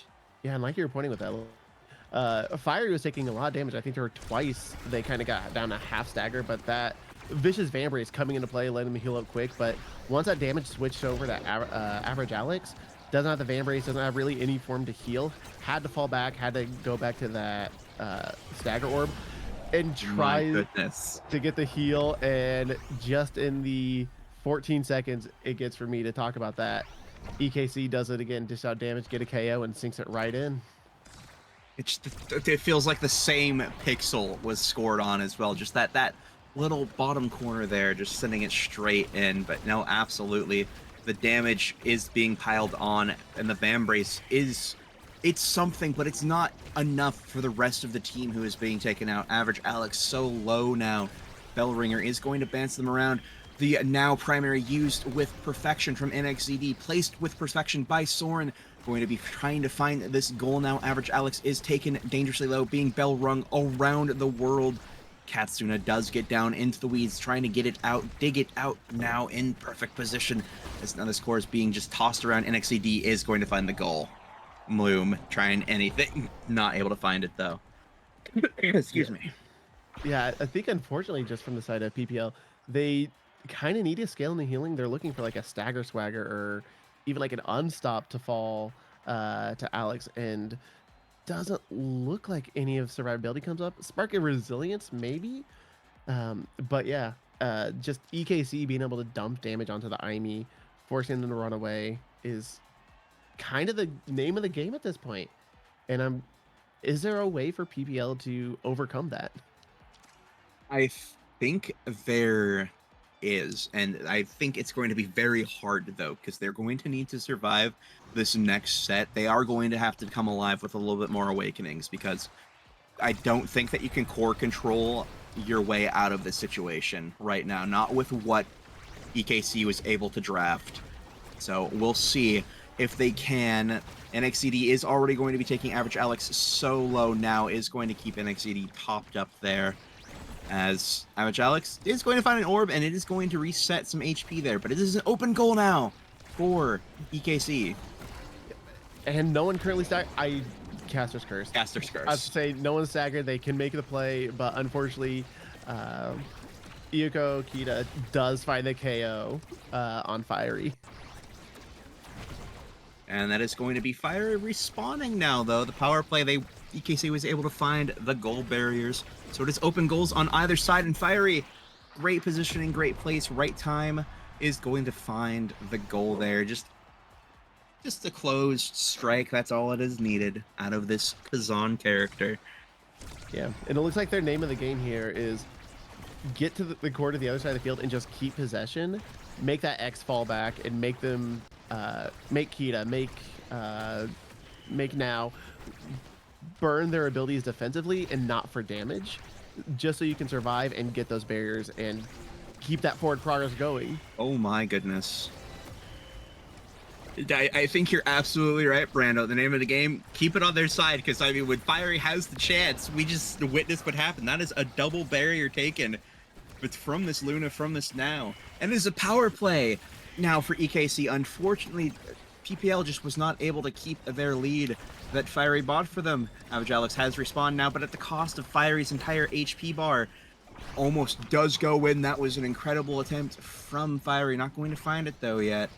Now, trying to find a way to score. Fiery. It's going to sink it. Yeah, Fiery just staying safe in that corner. Average Alex able to use the glitch pop to send it down. And EKC just trying to defend the top. Kind of forgot that Fiery was on the bottom. Or maybe just didn't see that pass as a threat. No, absolutely not. And just had the perfect amount of space to work with. Very well positioned from Fiery. No, NXTD is going to try to find a goal here. Not going to find it just yet. A lot of damage being dumped out, though, as both of them are taken pretty low. But one barrier is going to go down for PPL.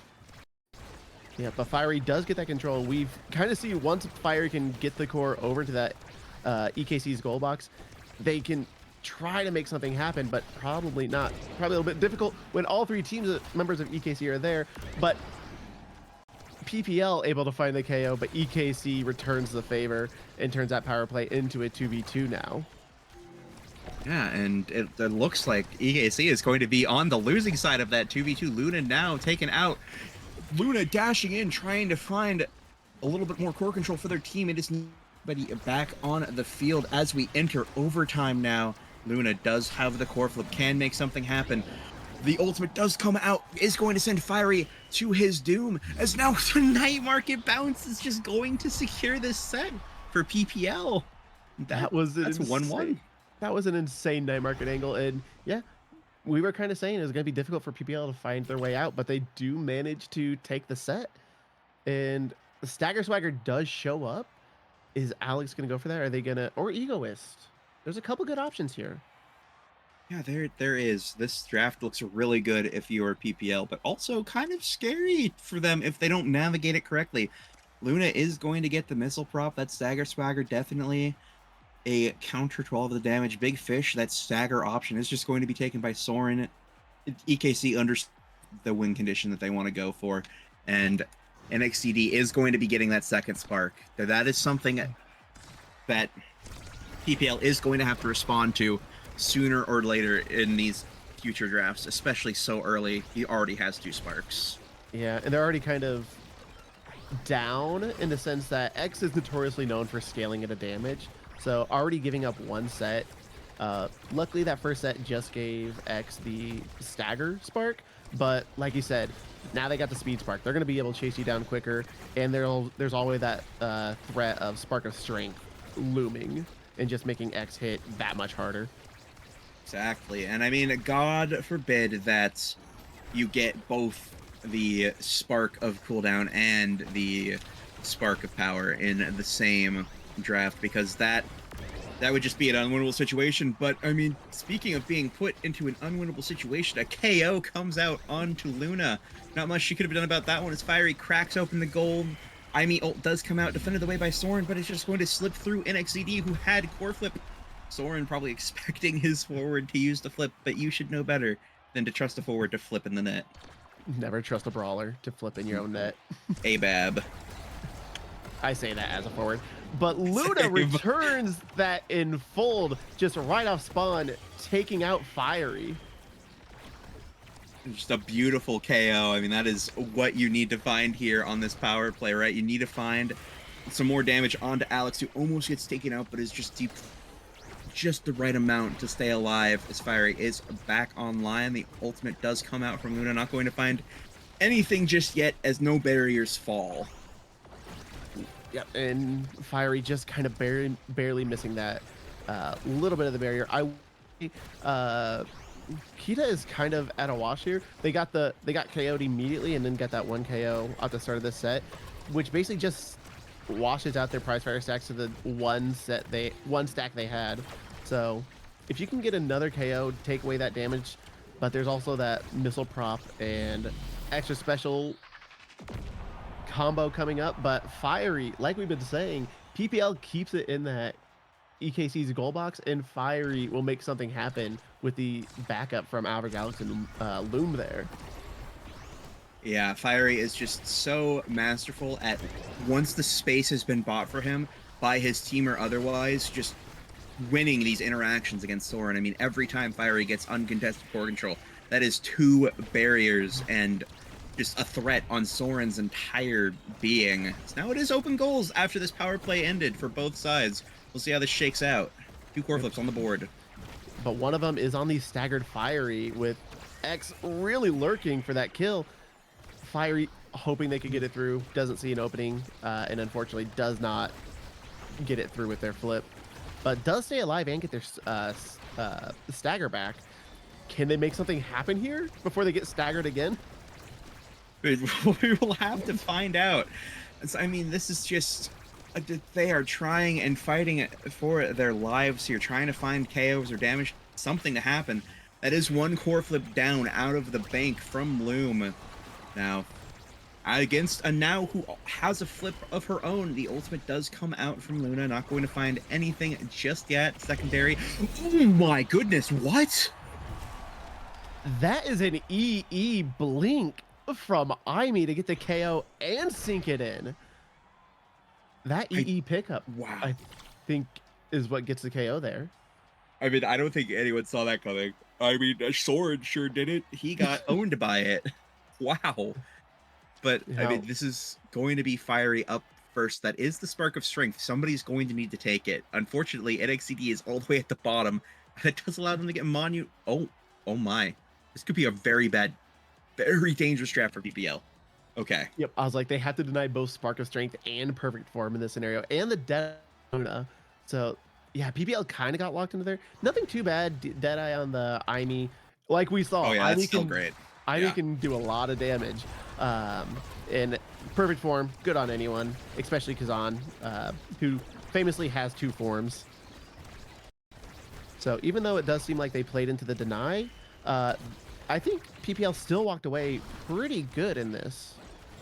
Yeah, fortunately, all of those awakenings that the side of EKC would have wanted were all just very strong awakenings in general, right? Like you're saying, Deadeye, great. The only thing that does kind of suck is having to take the Spark, but that just sets MLoom up to take the Spark of cooldown next draft if needed. So it's looking good, but the core flip is blocked away, and that is Luna looking dangerously low. But now, to the rescue. Yeah, but Average Alex looking dangerously low. No evade to get away from Luna's nuke. And EKC does find themselves another power play. Can they get this last barrier and make something happen? Yeah, we'll see. As 2 flips are on the board for both Now and X, trying to find something. The ultimate does come out from Average Alex. NXCD trying to find the KO on Average Alex, just punches down. Core coming with him. Not going to find it, though, as this Core's bounced around flip does get burned from Now. Yeah, in this set, it seems like a lot of back and forth going on now. That Core just going from one side to the other. When the previous sets, we saw set 1, EKC just dishing out that damage, just kind of control that set 1, but PPL able to like core control their way during set 2. This set, I think, was very back and forth, and unfortunately Soren just kind of gets caught covering the top, where Fiery is able to just sink it right into the bottom. Yeah, I mean, PPL is playing this so wonderfully, and I will say I got to cast a game earlier with PPL against Sad Boys. Average Alex did pull out this Aimee, and let me tell you, those secondaries, Average Alex is masterful at them. I'm pretty sure that was how PPL was able to take their game against Sad Boys, was the Aimee pick. But, I mean, this is also how NXZD and EKC have gotten this far, is they just kill the entire team. Yeah, I mean, it's pretty easy to score once the entire team is dead. EKC nearly getting the ace. Loom barely staying alive. Oh, goodbye. But Fiery says we can do that too, apparently, and just KOs a Luna off spawn. Oh, well, masterfully done by PPL. Goodbye, Katsuda. Enjoy your 12-second rest, as now it is 1 barrier for 1 for either side. NXCD is not looking too good in the energy department, but it doesn't matter. Goodbye, Fiery. You take your break now. I feel like this is just a battle between Fiery and Kita right now. Yup. It's whoever can get KOs faster. Both of them are. Oh no! The rocket from downtown! And Everett Alex just not ready, doesn't have the evade. Loom trying to hold that flip, but just kind of have to waste it just to survive. Unfortunately, that does open up for NXZD to just sink it in. Yeah, no, EKC is not ready to throw in the towel just yet. They've still got quite a few KOs in the tank. And like you were saying earlier, this is a comp that likes scaling to begin with. So, I mean, they are perfectly in their comfort zone at this time. I mean, EKC's coming off of a reverse sweep against Bun Bun. Like, this is just what works for them. They play with Awakenings so well. yeah, they play those awakenings. They don't get nervous. It's like they're down a set. They don't care. They know they have the scaling, they have the power, they have the teamwork, and they have the X's bell ringer flip to sink that in Yeah. going into set 5. I mean, the Luna was also down there too as an option just in case. You never know what happens. But hey, this random little rascal is going to first pick here in this set. Not what you want to see if you are in XZD, because you really want that spark of focus that is, of course, going on to the Estelle.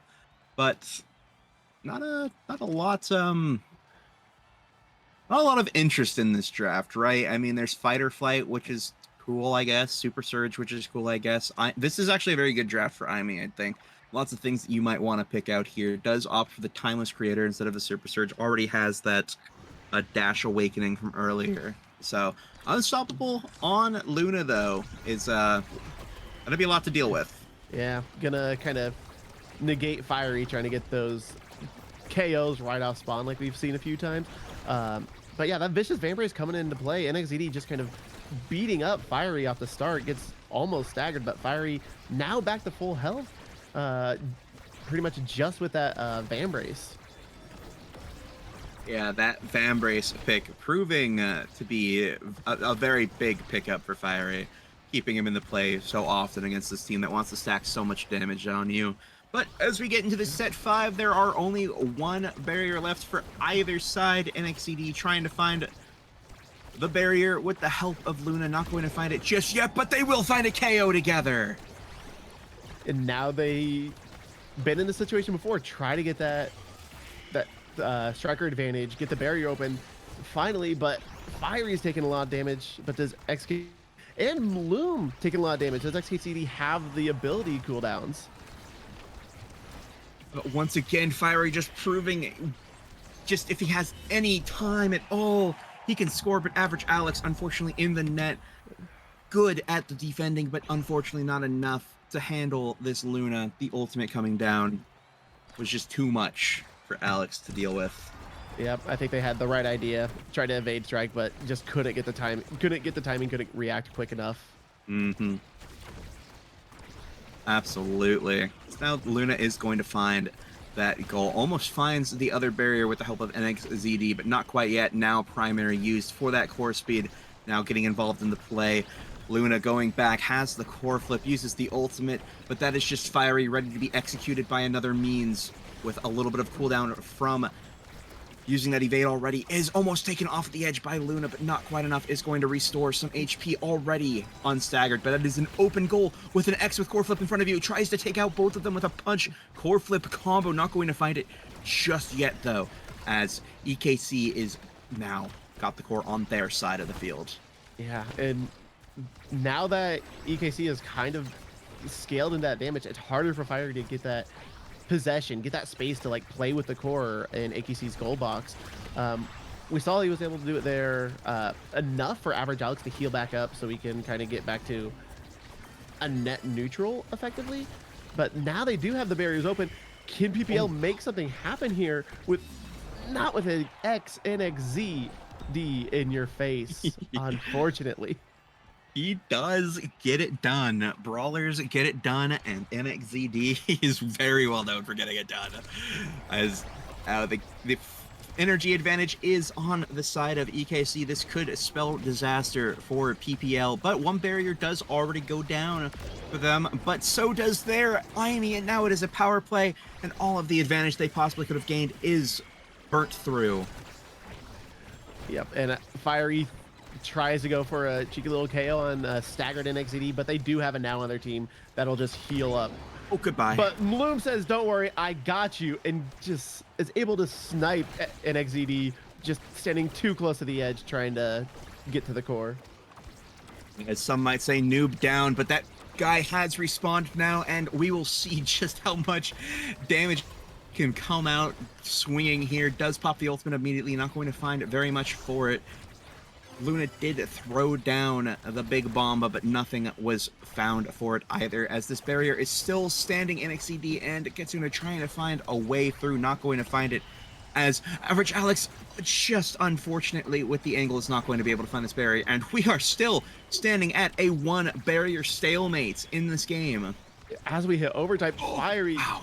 Fire and Average Alex trying to make something happen, but Soren is just not letting anything through. No, this core is just bouncing everywhere. There is no stopping this core in overtime. Nobody is making any headway into getting this barrier. A flip is used by NXCD trying to find a way out of here, as the longest point in Night Market history is almost over. NXCD with a great clear is going to keep it alive for just a little bit longer. The now triangle almost doesn't get in the way. My goodness gracious, this is what a risky defense to be playing right now, as Fiery is going to be finding that goal. That entire point, we were talking earlier where it seemed like it was just Fiery and Kita going at it. That seemed like a point where Loom and Soren were just trying to prove each other who is the better goalie and just locking it down. And in that one point, Loom is able to use their strikes, use their blinks, challenge the forwards just slightly more effectively, and hold out long enough for Fiery and Average Alex to get something done. Yeah, absolutely. And that is just one of those advantages of Estelle, right? You can sort of make those kinds of plays happen a lot better than now, who's going to be supporting, you know, the team a little bit differently. Look at that. Fiery is taken out. And now finally, oh, it is the Katsuna Iyoko Kita show. Look at this go. Oh my goodness. As the power play Mloom, though, it might just be the Mloom show. Oh, never mind. NXCD is in there with the bell ringer. And with the, oh my, what a defense. Incredible. Soren angles everywhere coming out to be used against Soren. Now the pressure is on EKC's side of the field. Oh, great flip into a strike. Is going to win the first series. Yeah, that was just, Loom did a phenomenal job holding it down. Unfortunately, they did give up the barrier, but once that barrier is open, they locked it in. They were able to keep it out, but that flip pass into NXZ, just punching it straight through. There's not, Estelle's good at denying the core getting to the forward, but once it gets there, it's hard for her to challenge anything at point blank range like that. Oh, absolutely. It is just such a hard situation to be in, but well fought from Bloom. As my goodness, usually it is NXZD standing at the top of the KO leaderboard, but not today. Today it is going to be Katsuna Iyoko Kita. Luna sitting there with 13 KOs, 47k damage, and just a dream of beating PPL.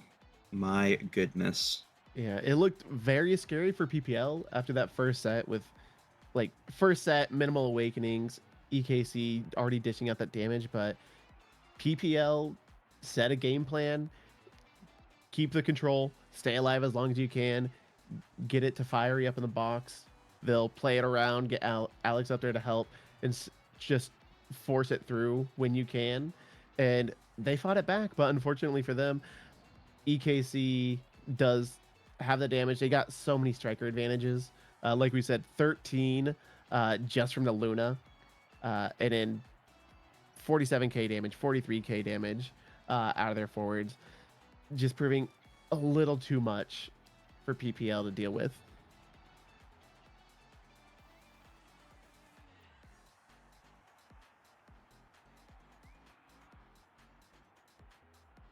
But with that being said, what kind of adjustments do you think PPL is going to have to pull out here? What do you think? I think it's going to have to be dependent on the map. Do we know which team picked Night Market?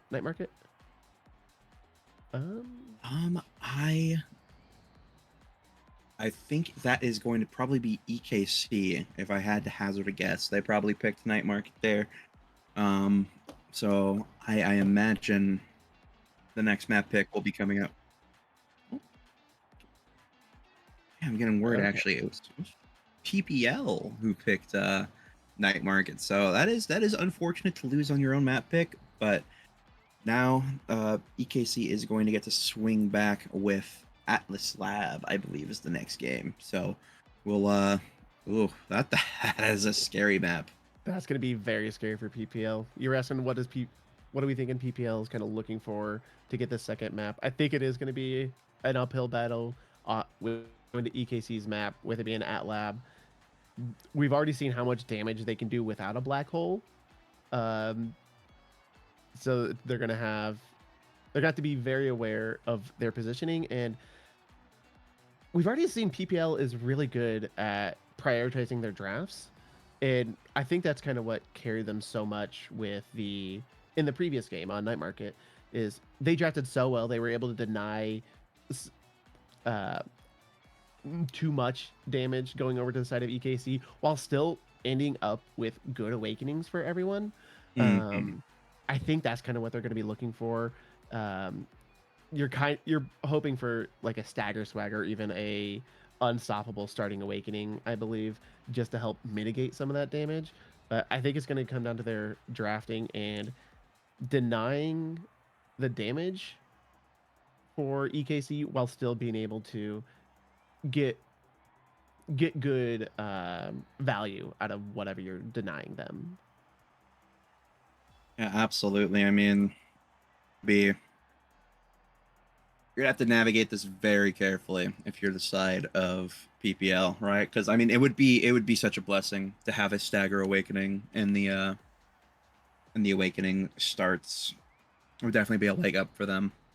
But they've pulled it out before.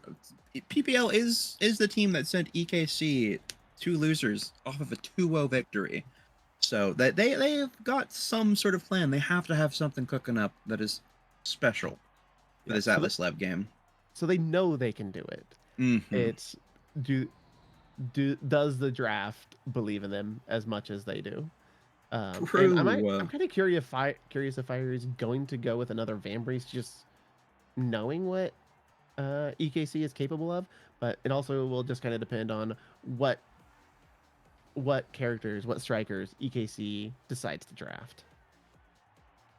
Yeah, that Vambrace pick, absolutely. That was honestly life or death for their chances, right? When all that damage that was pumped out. And Fiery, honestly, I don't think he was dead nearly as much as he should have been with all of the damage that came out from EKC. So great pickup. But we are getting into this draft, and PPL is just going to just instantly frame one, pick back up that Kazan. Team player Super Surge.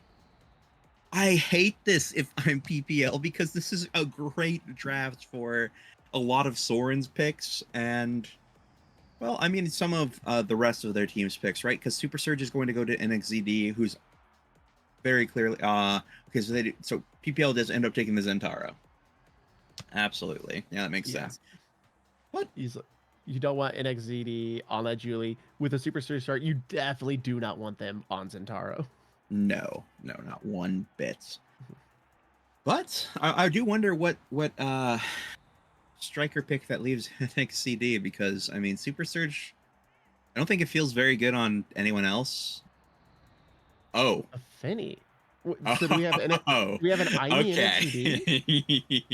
It very well could be. It very well could be. I think that it has gotta be NXZ Brawler Imi, which I think I've seen it before. I think I if I remember correctly, this is like NXZD's midfield pick when he has to play midfield, and I don't think he's I think he's played Brawler Imi before, but yeah, I mean, especially with that Super Surge, we saw how much damage PPL was able to do with their Imi with EE. Super Surge gives you more damage on your dash, or in this case blink.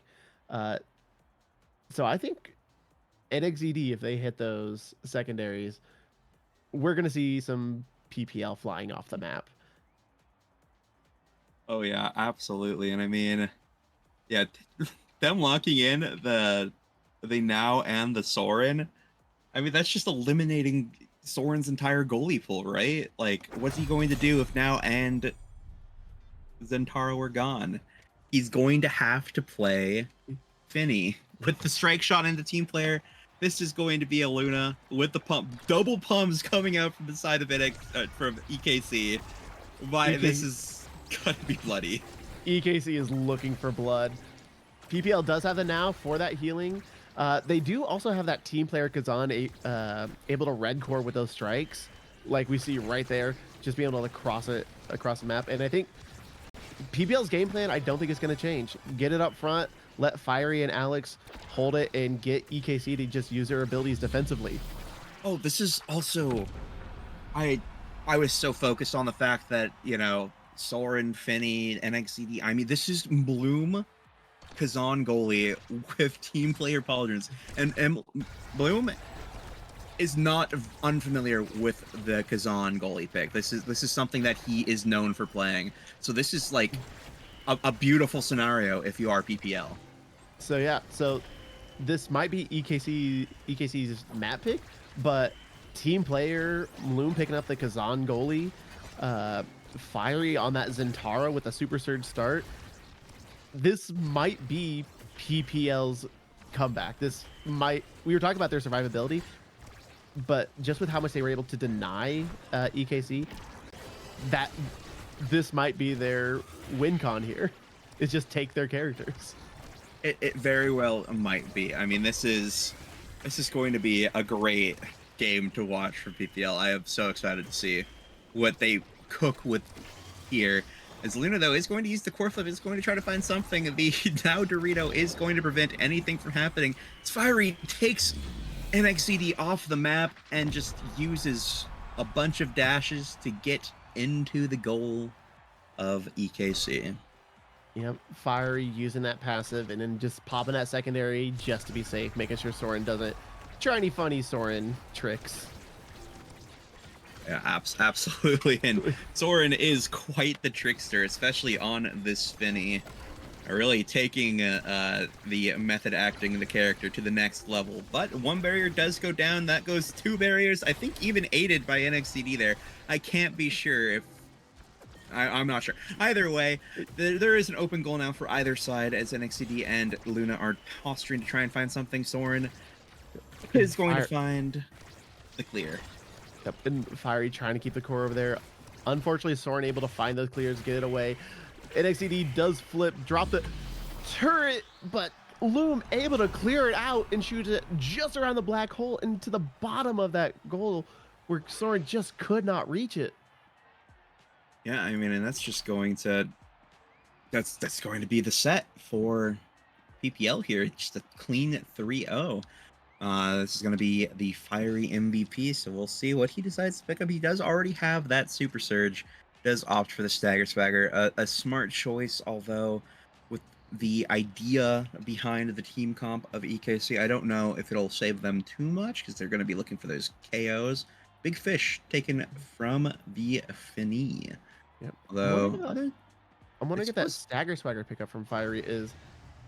Yeah, it'll help them survive, but like you said, EKC isn't really doing chip damage. They're trying to just big hits, big hard hits.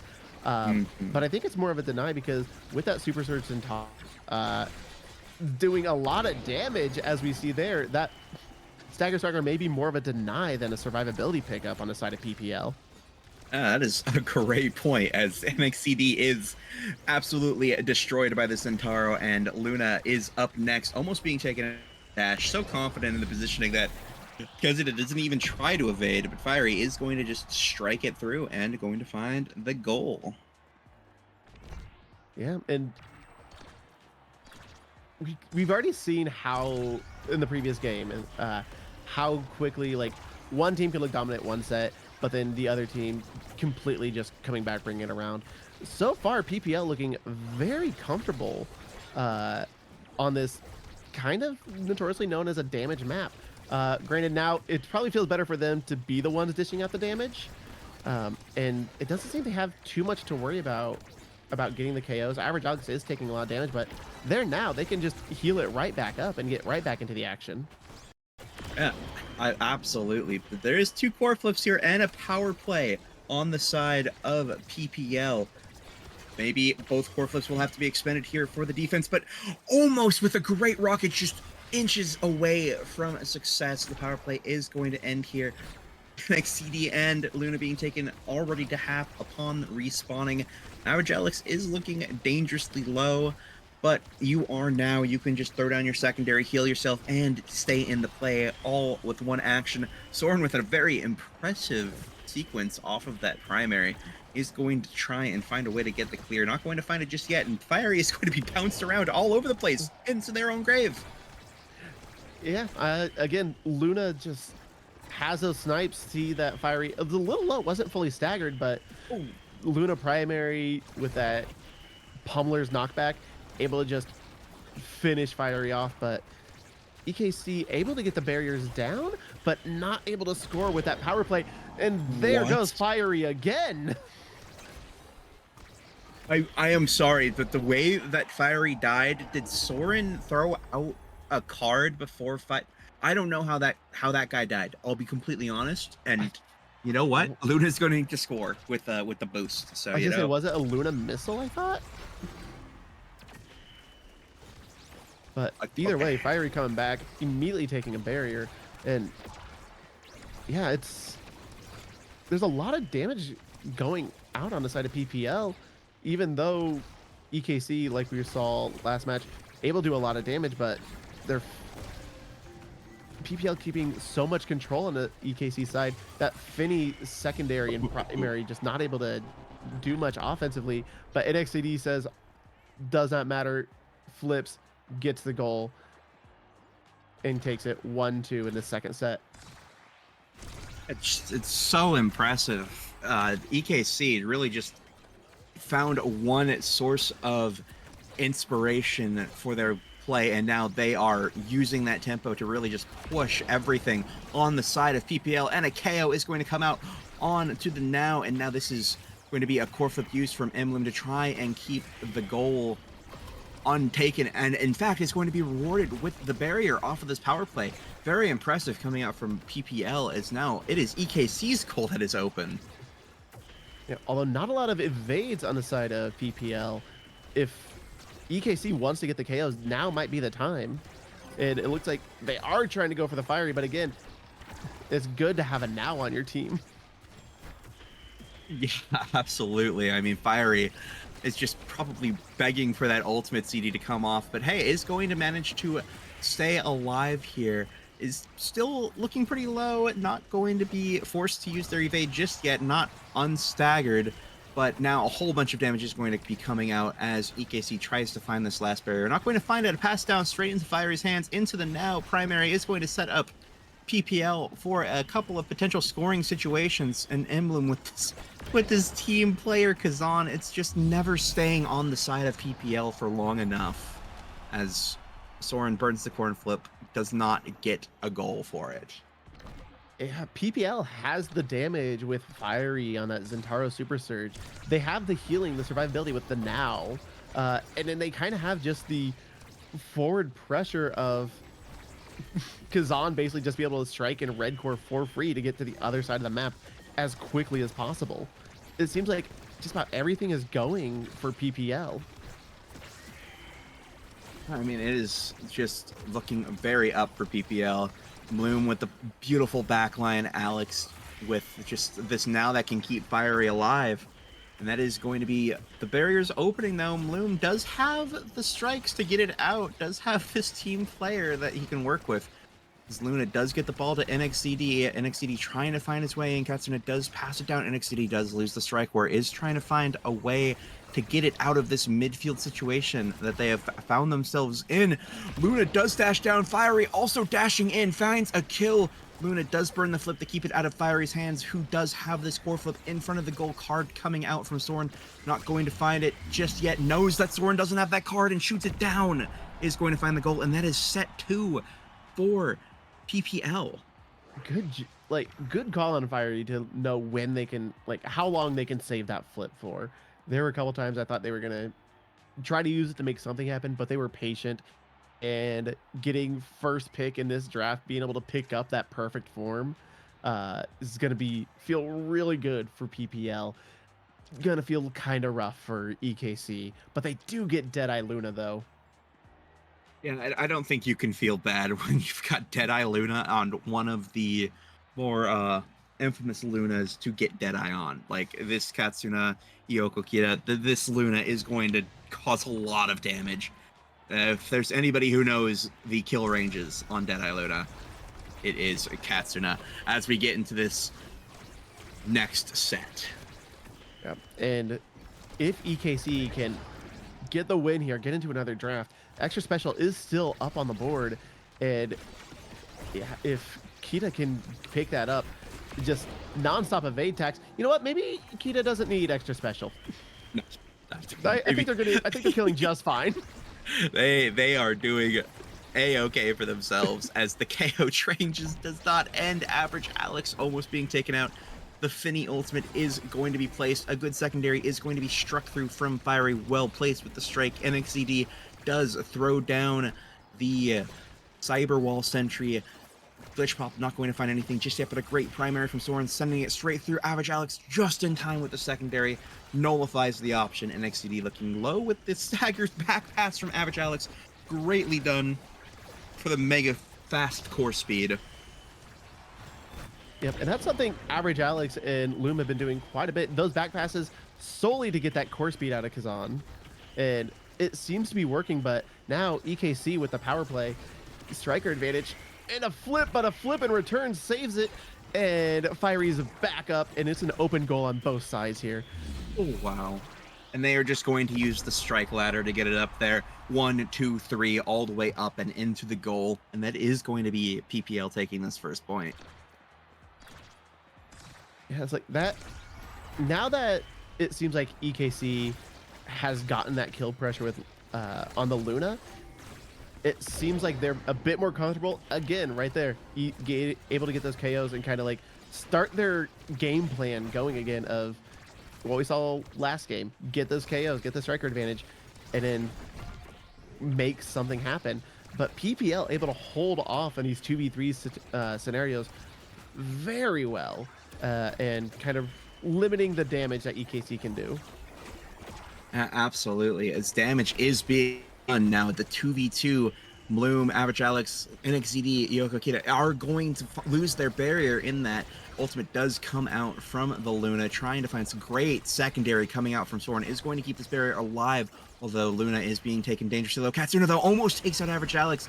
In return, is going to miss the rocket that would have sent them to the grave and is going to be staggered now. Is going to use Flip to take out Katsuna Fiery, that does not have any evade to deal with what comes next, as Average Alex is looking dangerously low. NXCD and Soren trying to navigate their way this power play as Luna is back on the field. And Average Alex holding that flip, but using it both to evade the Luna ult. Oh my god. And stay alive and get the redirect, but Luna does not care. Core flip, and Kazan is able to save it, but not from Luna's missile to set it in. Brando, that was incredibly played from Katsuna on the Luna. That was, wow, what a sequence. Respawn into the boost, into the rocket. Just perfectly play everything. But now it is a power play for the side of EKC. Now it is a power play for PPL. There's just... It seems like they're able to get those KOs immediately, like, off spawn, but... But PPL is just holding it down until they can get this 3v3 back up, and EKC is just not able to get those barriers down when they have the striker advantage. Yeah, it's just the defensive powerhouse of M-Loom with the closed strike, with Kazan, with the team player, with the Pauldrons, with just... It's a lot to handle if you're EKC, right? Because the moment that you get the core onto their side of the field, they have an option to send it immediately back at blazing fast speeds. It can potentially invalidate these power plays with how fast this core can move away. Yeah, and kind of what we've been saying is like PPL kind of has every kind of gameplay on their side of the field. They have the damage with Centauro, they have the healing and the control with and the speed with Now, and then they just have the those returns and that anti-stuffing potential with the Kazan. Just, it seems like everything is going for PPL, even though EKC is making some plays. PPL is just able to capitalize, it seems, more often. Absolutely. And I mean, this might just be a problem with the comp, right? Like you see this Imi that came out here. This is not a pick that you would generally expect to see, as tries to block it with the glitch pop, but sent straight through, and that is going to be a 3-0 victory now for PPL against EKC, tying it up 1-1 now in this best of 3.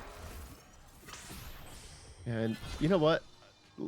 Looking back, we were kind of going into the first match. We were kind of talking about like EKC's like win cons can be damaged and everything, and they were able to pull it out. Going into the second match, we were talking, what does PPL like need to do to survive on EKC's at lab pick to avoid the damage? And I said it was going to be an uphill battle, but PPL brought their jogging shoes. They walked right up that hill and they claimed it.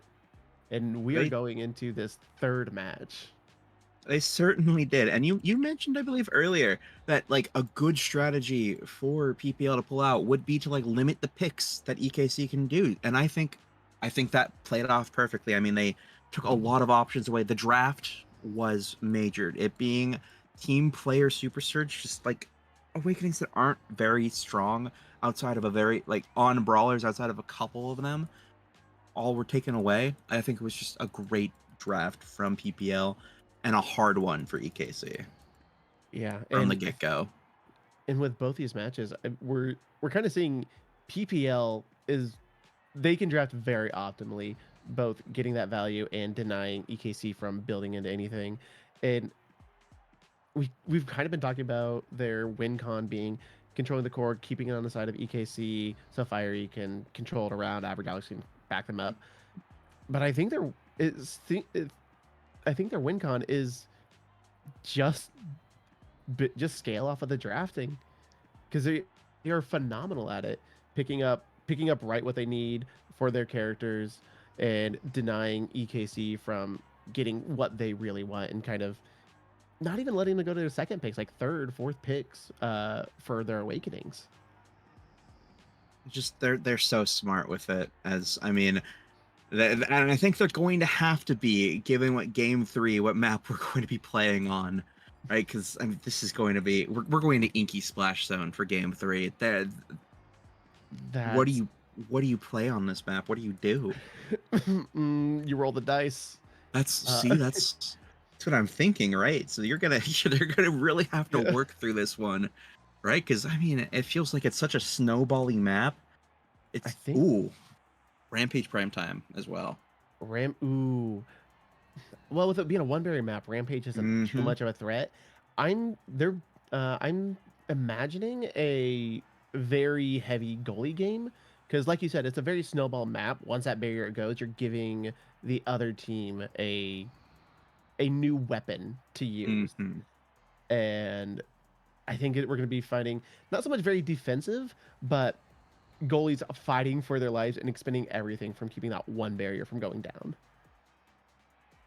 Yeah, it's going to be a struggle for them, right? And I mean, right away with that prime time, they're banning out. EKC's banned out that Kazan. Fiery will not be allowed to cook on the Kazan any longer. And of course, PPL is respecting that. Julie continuing to respect it, bans it out. And EKC are going to first pick Kai, which Kai actually I think is going to be a very strong goalie pick for this map, right? I'm thinking this is going to be a Kai goalie coming out from Loom, right?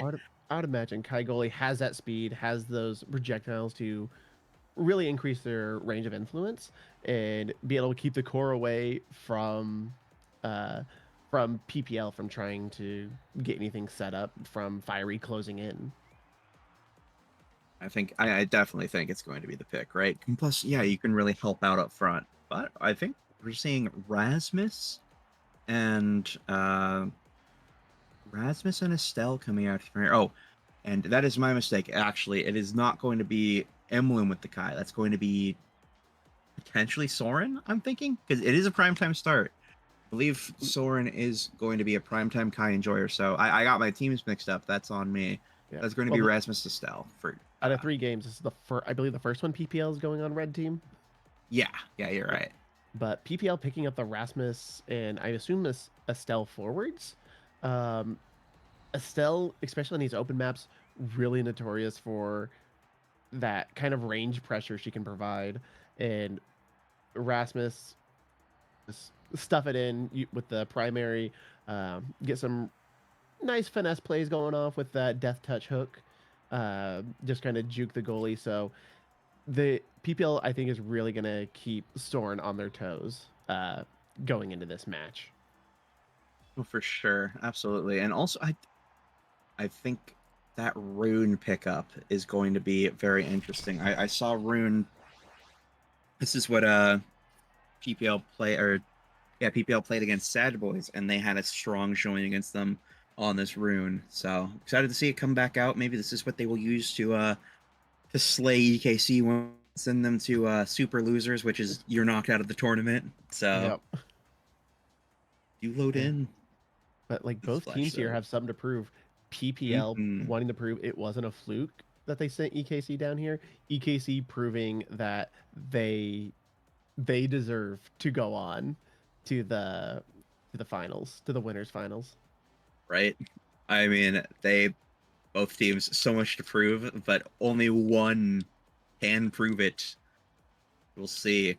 I am excited for this Inky's Splash Zone game. I cannot believe I'm saying that. Excited for an Inky Splash Zone game. As we load in here, it looks like everyone on PPL is going to be running that prime time. Luna's picking up the Rampage. Does not want those reduced rockets. This barrier's already open. Yeah, EKC able to get that barrier incredibly quick, and like we said, Inky Splash Zone, Snowball. Once that barrier goes, the EKC able to pop that hydro pump and just carry the core right into NXED to send it in. That was incredible. I mean, NXED was just standing. That was wow. Snowball the map as Fiery is already being snowballed to an early grave. Does burn the evade to live for a little bit longer. Is going to be primaried into the wall. Soren is going to lose the barrier though for that interaction off this power play. But barriers are so small or so large on this map, so hard to defend, and NXCD is going to win the strike war against Average Alex through the dribble into the goal. Yeah, it's odd this is a summer themed map with how much snowball it is, but yeah, as soon as one barrier goes down, we see one team get an advantage, and that's what you do not want to see, a barrier going down almost immediately off a spawn. And your goalie getting KO. This is not looking good for EKC. Yeah, I feel like, yeah, the XCD walks up, gives the Julie heart. Sword probably said, oh, dang it, I forgot that was a kill zone. You never play on this map. But you know what? Until you mentioned that, I also forgot that corner's a kill zone. Right? It's you forget, you don't expect it, but it's so that the cannon can work. But hey, that guy got cannoned off of the map, and the hydro pump wasn't even primed and ready. Oh, good double banish coming out from Loom is going to keep the core alive. And actually, this is Loom on the Rune, not Average Alex, who it was last time. So you know, it's just a pick that can be played by anyone on this team. I'm guessing Fiery does respond though. Soren is taken dangerously low. Yeah, and Kita trying to use that core flip, does kind of miss it, but does at least get the core out of their goal box, hopefully giving Soren some time to heal. Does not get KO'd there, but Fiery says, yes, you do, and comes back with the secondary on the Rasmus. NXED stepping up into the goal box. Unfortunately, Rune Pillar not able to, NXED not able to get it out. That was definitely a forward in the net situation. Soren respawn, probably telling Katsuna, why did you go back? Why did you let NXZD play goalie? How dare you? You know he was going to die. You know he'd get ruined. Exactly. We are getting a good banish, and the barrier is taken out. This could be EKC losing this point, but they are going to stay alive for now. The cannon does come out. Luna trying to find a way through. Soren does send it up. Average Alex keeping possession, but gets KO'd, and now it is a power play for PPL. Yeah, that Luna just seems to be a problem regardless of what other map. Yeah, you're right. Kita is very comfortable on that Luna. Can find a KO seemingly anywhere on any map. But Average Alex trying to return the favor. Gets Kita low, but not quite staggered, not able to find the KO. Oh, that banish is just extra long.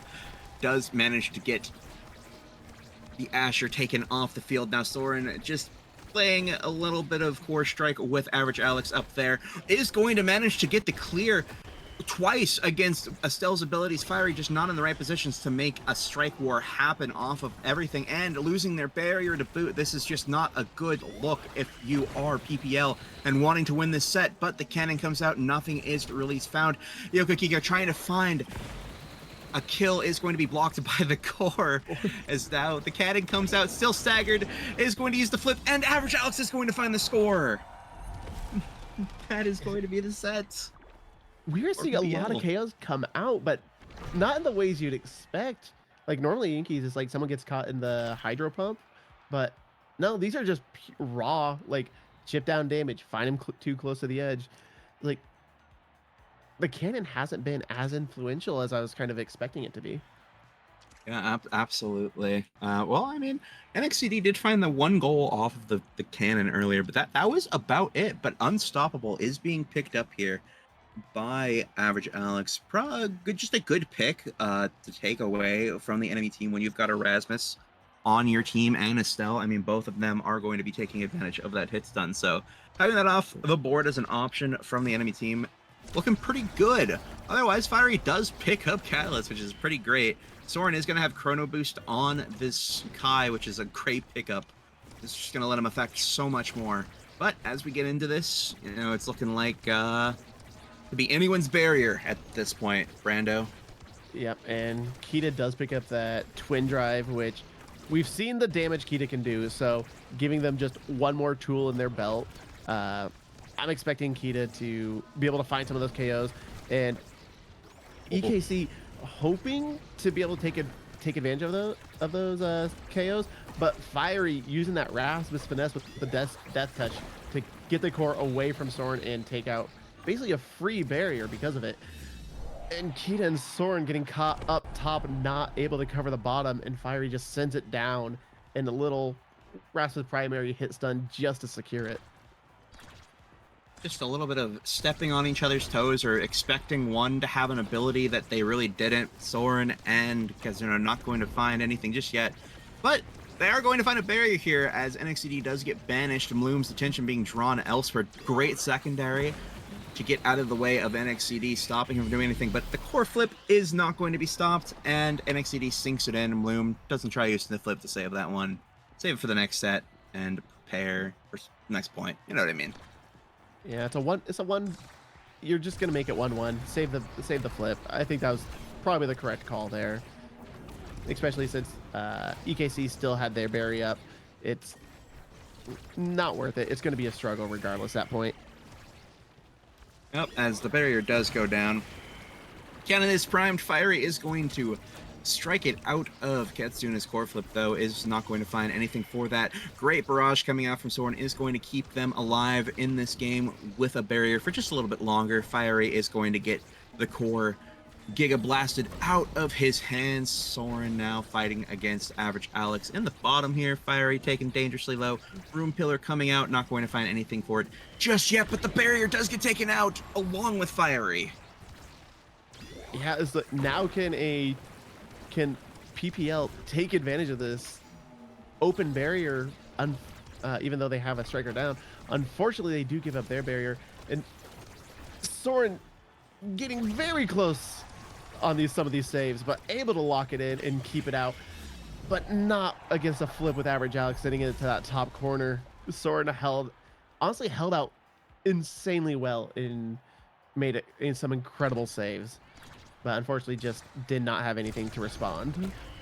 Unfortunately, excuse me, Katsuna just went for a little bit of a rocket dribble play, missed the rocket dribble, and just dapped up Average Alex perfectly to get the core into their core ends.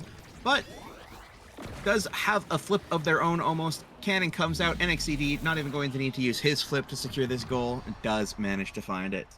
And that hydro pump was very well placed, able to cut the field in half, but also basically put Loom into a 1v1 against NXZD, just cutting off Alex and Fiery from coming back to help in any way. It really did It was a very meaningful cannon indeed, and now PPL has not a lot of defenses against 3 core flips coming into their faces as they are scored upon by EKC, who takes this set 2. Yeah, and I think it's EKC isn't.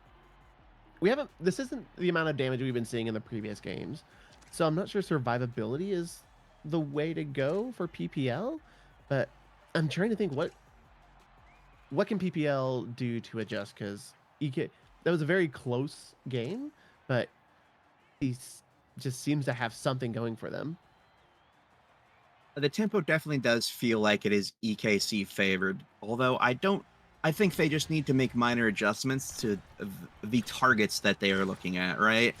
Or how they're choosing to use their abilities at certain points. It's not anything big or meaningful, but something that is going to like change it is maybe they swap to focusing on Soren or focusing on Luna, just changing their attention, right? Because they've got to find something, as Fiery does break through Soren here, and just a weird sequence overall with the bounces that happened and where the core decided to go based on where it was just EKC gets scored on. That was just an unfortunate set of events at the end of there.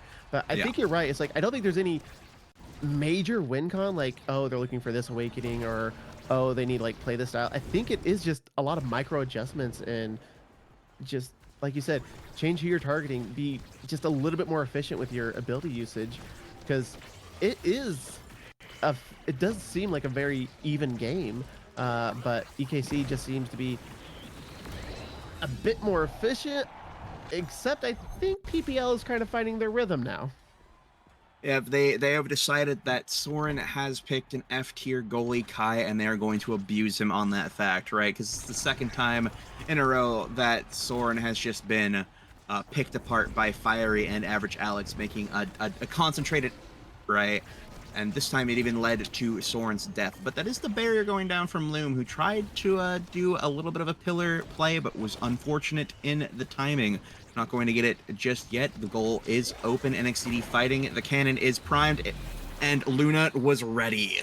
It's the dash rocket combo would have secured pretty much anything at that point. As a core flip. Going back to the Rune, like, Rune is a solid goalie. Those creations, as long as they can form, which on a goal from the goalie side, as long as the forward isn't just like camping you, you can get them to form pretty reliably. But it does feel like Rune does need some kind of awakenings to scale into. A prime time start helps, but something like a timeless or something to increase the duration of those, I think is what Loom is really going to need to lock it down defensively. I mean, it does not matter if you lock it down defensively, if you can find a KO. 2 KOs! I thought both of them were gone, and oh my goodness, PPL. I think PPL has found their rhythm. Yeah, just KO them. You're absolutely right. They made their adjustments. They set their sights, and it is looking very dominantly in PPL's favor. Although this is Erasmus that is probably going to have to be taking a dead eye, so we'll see. Yeah. It still leaves quite a few options for this Luna. Ad Rush, Spark of Strength. Yep.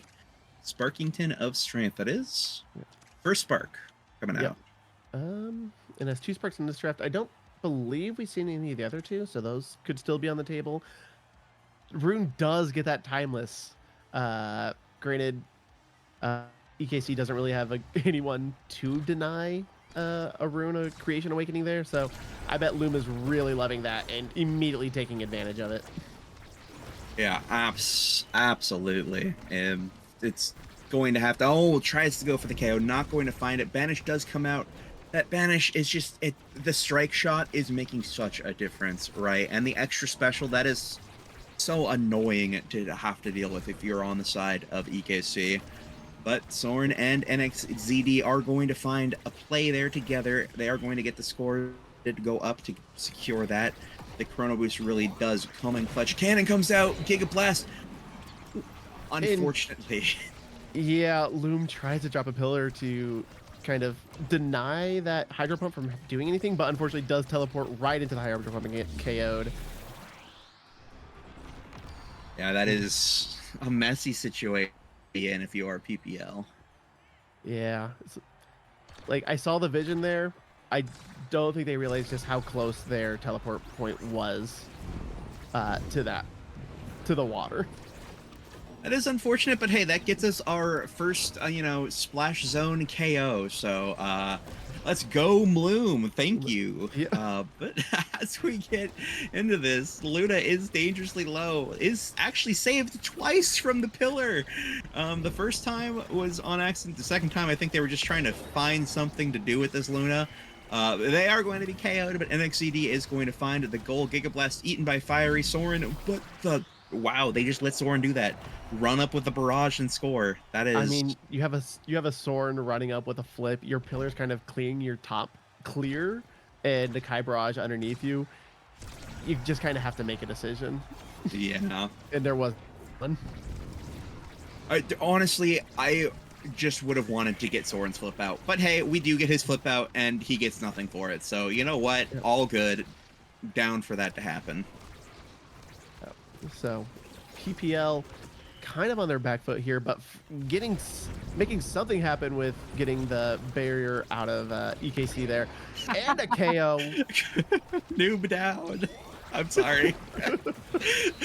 Oh, that's crazy. But now, yes, it is a power play. Yokokina is going to find the goal there, but there are two flips on the side of PPL. This should be a no-brainer, but NXCD has respawned.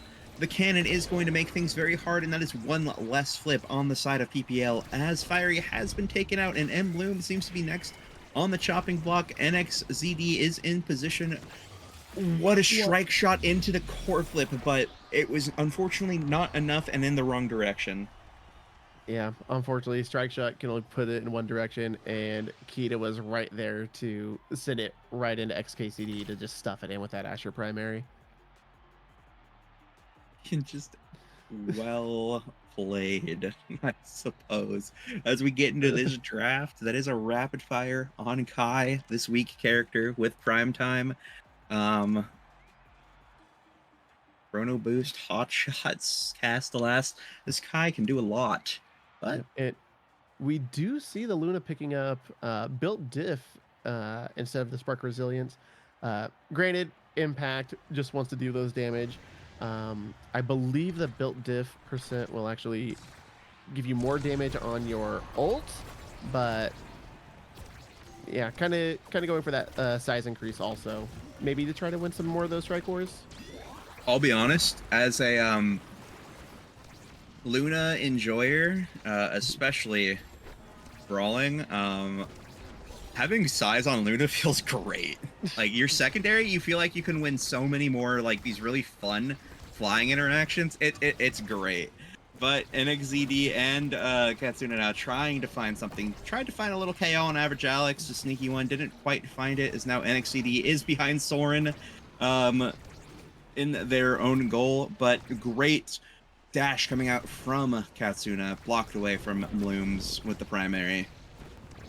Yep, and Loom's doing a good job making that save there, but Soren doing an amazing job, or just the entire team of EKC really, saving that one barrier. Again, we were kind of talking about first barrier to go down kind of has the disadvantage, but PPL just keeping that forward pressure going, but not able to get anything out of it, and EKC ends up getting the KO.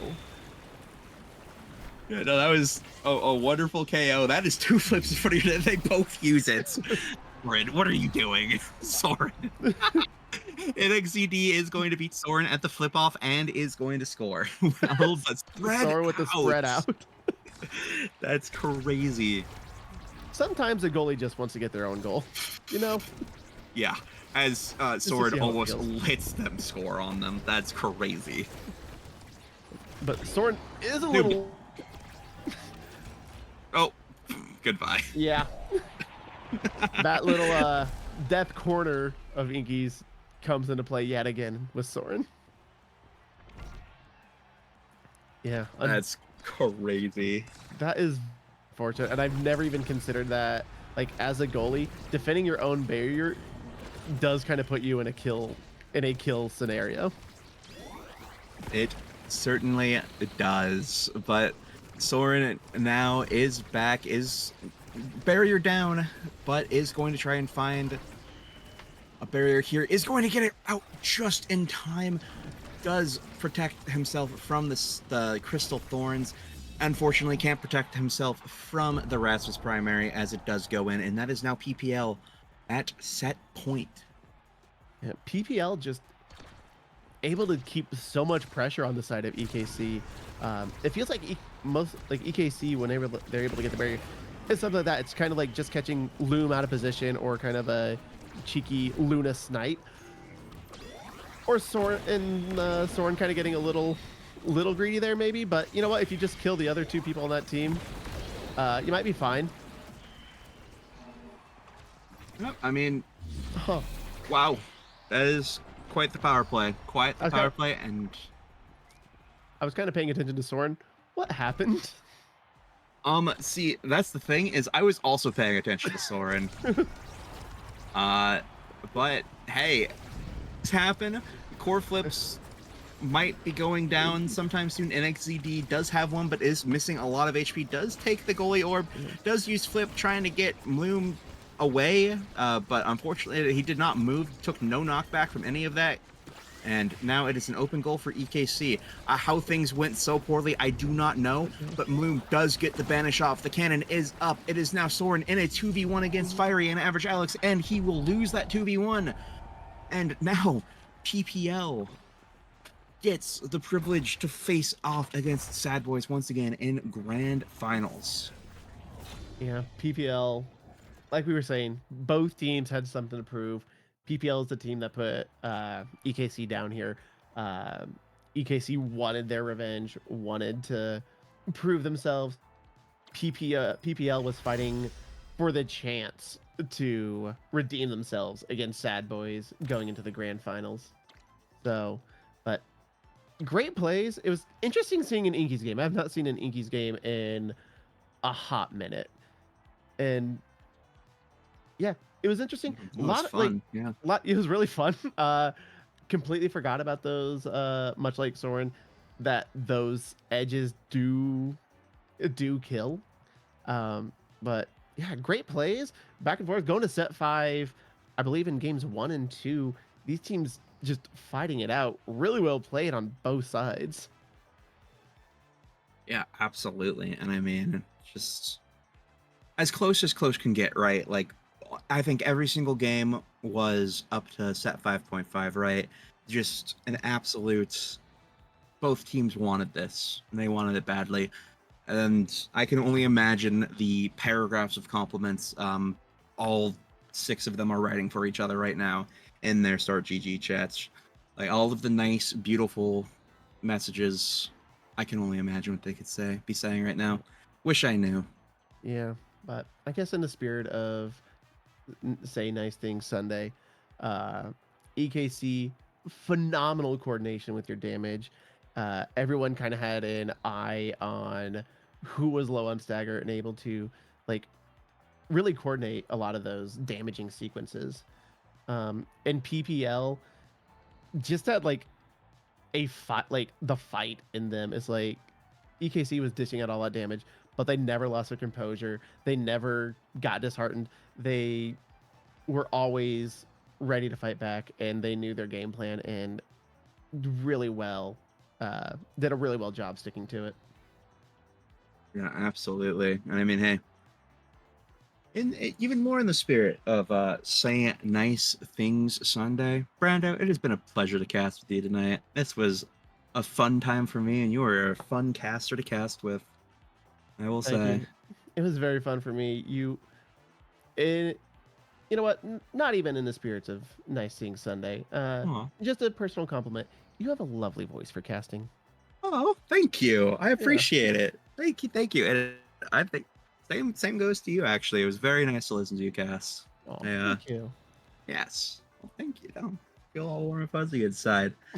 And hey, if you want to make even more people feel warm and fuzzy inside, remember, there is currently a subscriber goal going on right now on the Achi Chug channel. All right, there's an Earth tournament goal. We're currently at 11 out of 20 subs. So if you've got a Prime, hello Raiders NXZD. If you have a Prime sub, if you have any sort of sub, $5, whatever, send it Achi's way for this sub goal. You want another Earth tourney? It would be so much fun. So hey, if you have the chance and you have the Prime, shoot one this way. And you know, with that, I think we can send it to a break. So thank you for listening to me and Brando Cast. Thank you for having me. Have a nice Sunday. Oh yeah, and Ryan. thank you to the Ari and Everlasting Taco for your subscriptions. Oh yeah. Sorry, to cut you off. I didn't. I had to thank them for the subs. You know. Oh, you gotta thank the subs. You do. But no, I hope everyone enjoys the grand finals against Sad Boys and PPL, the rematch, the redemption arc. Oh yeah. Yeah, and shout outs to Sakeen for casting 7 games in a row. Holy shit. Let's go. How many games did you do? 7. Seven. Because winners final was, it went to 3, and then we casted loser semi, which wasn't planned, and then losers final was also a game. Yeah, Quite that's a a few marathon. games. Quite a few games under my belt. Yeah.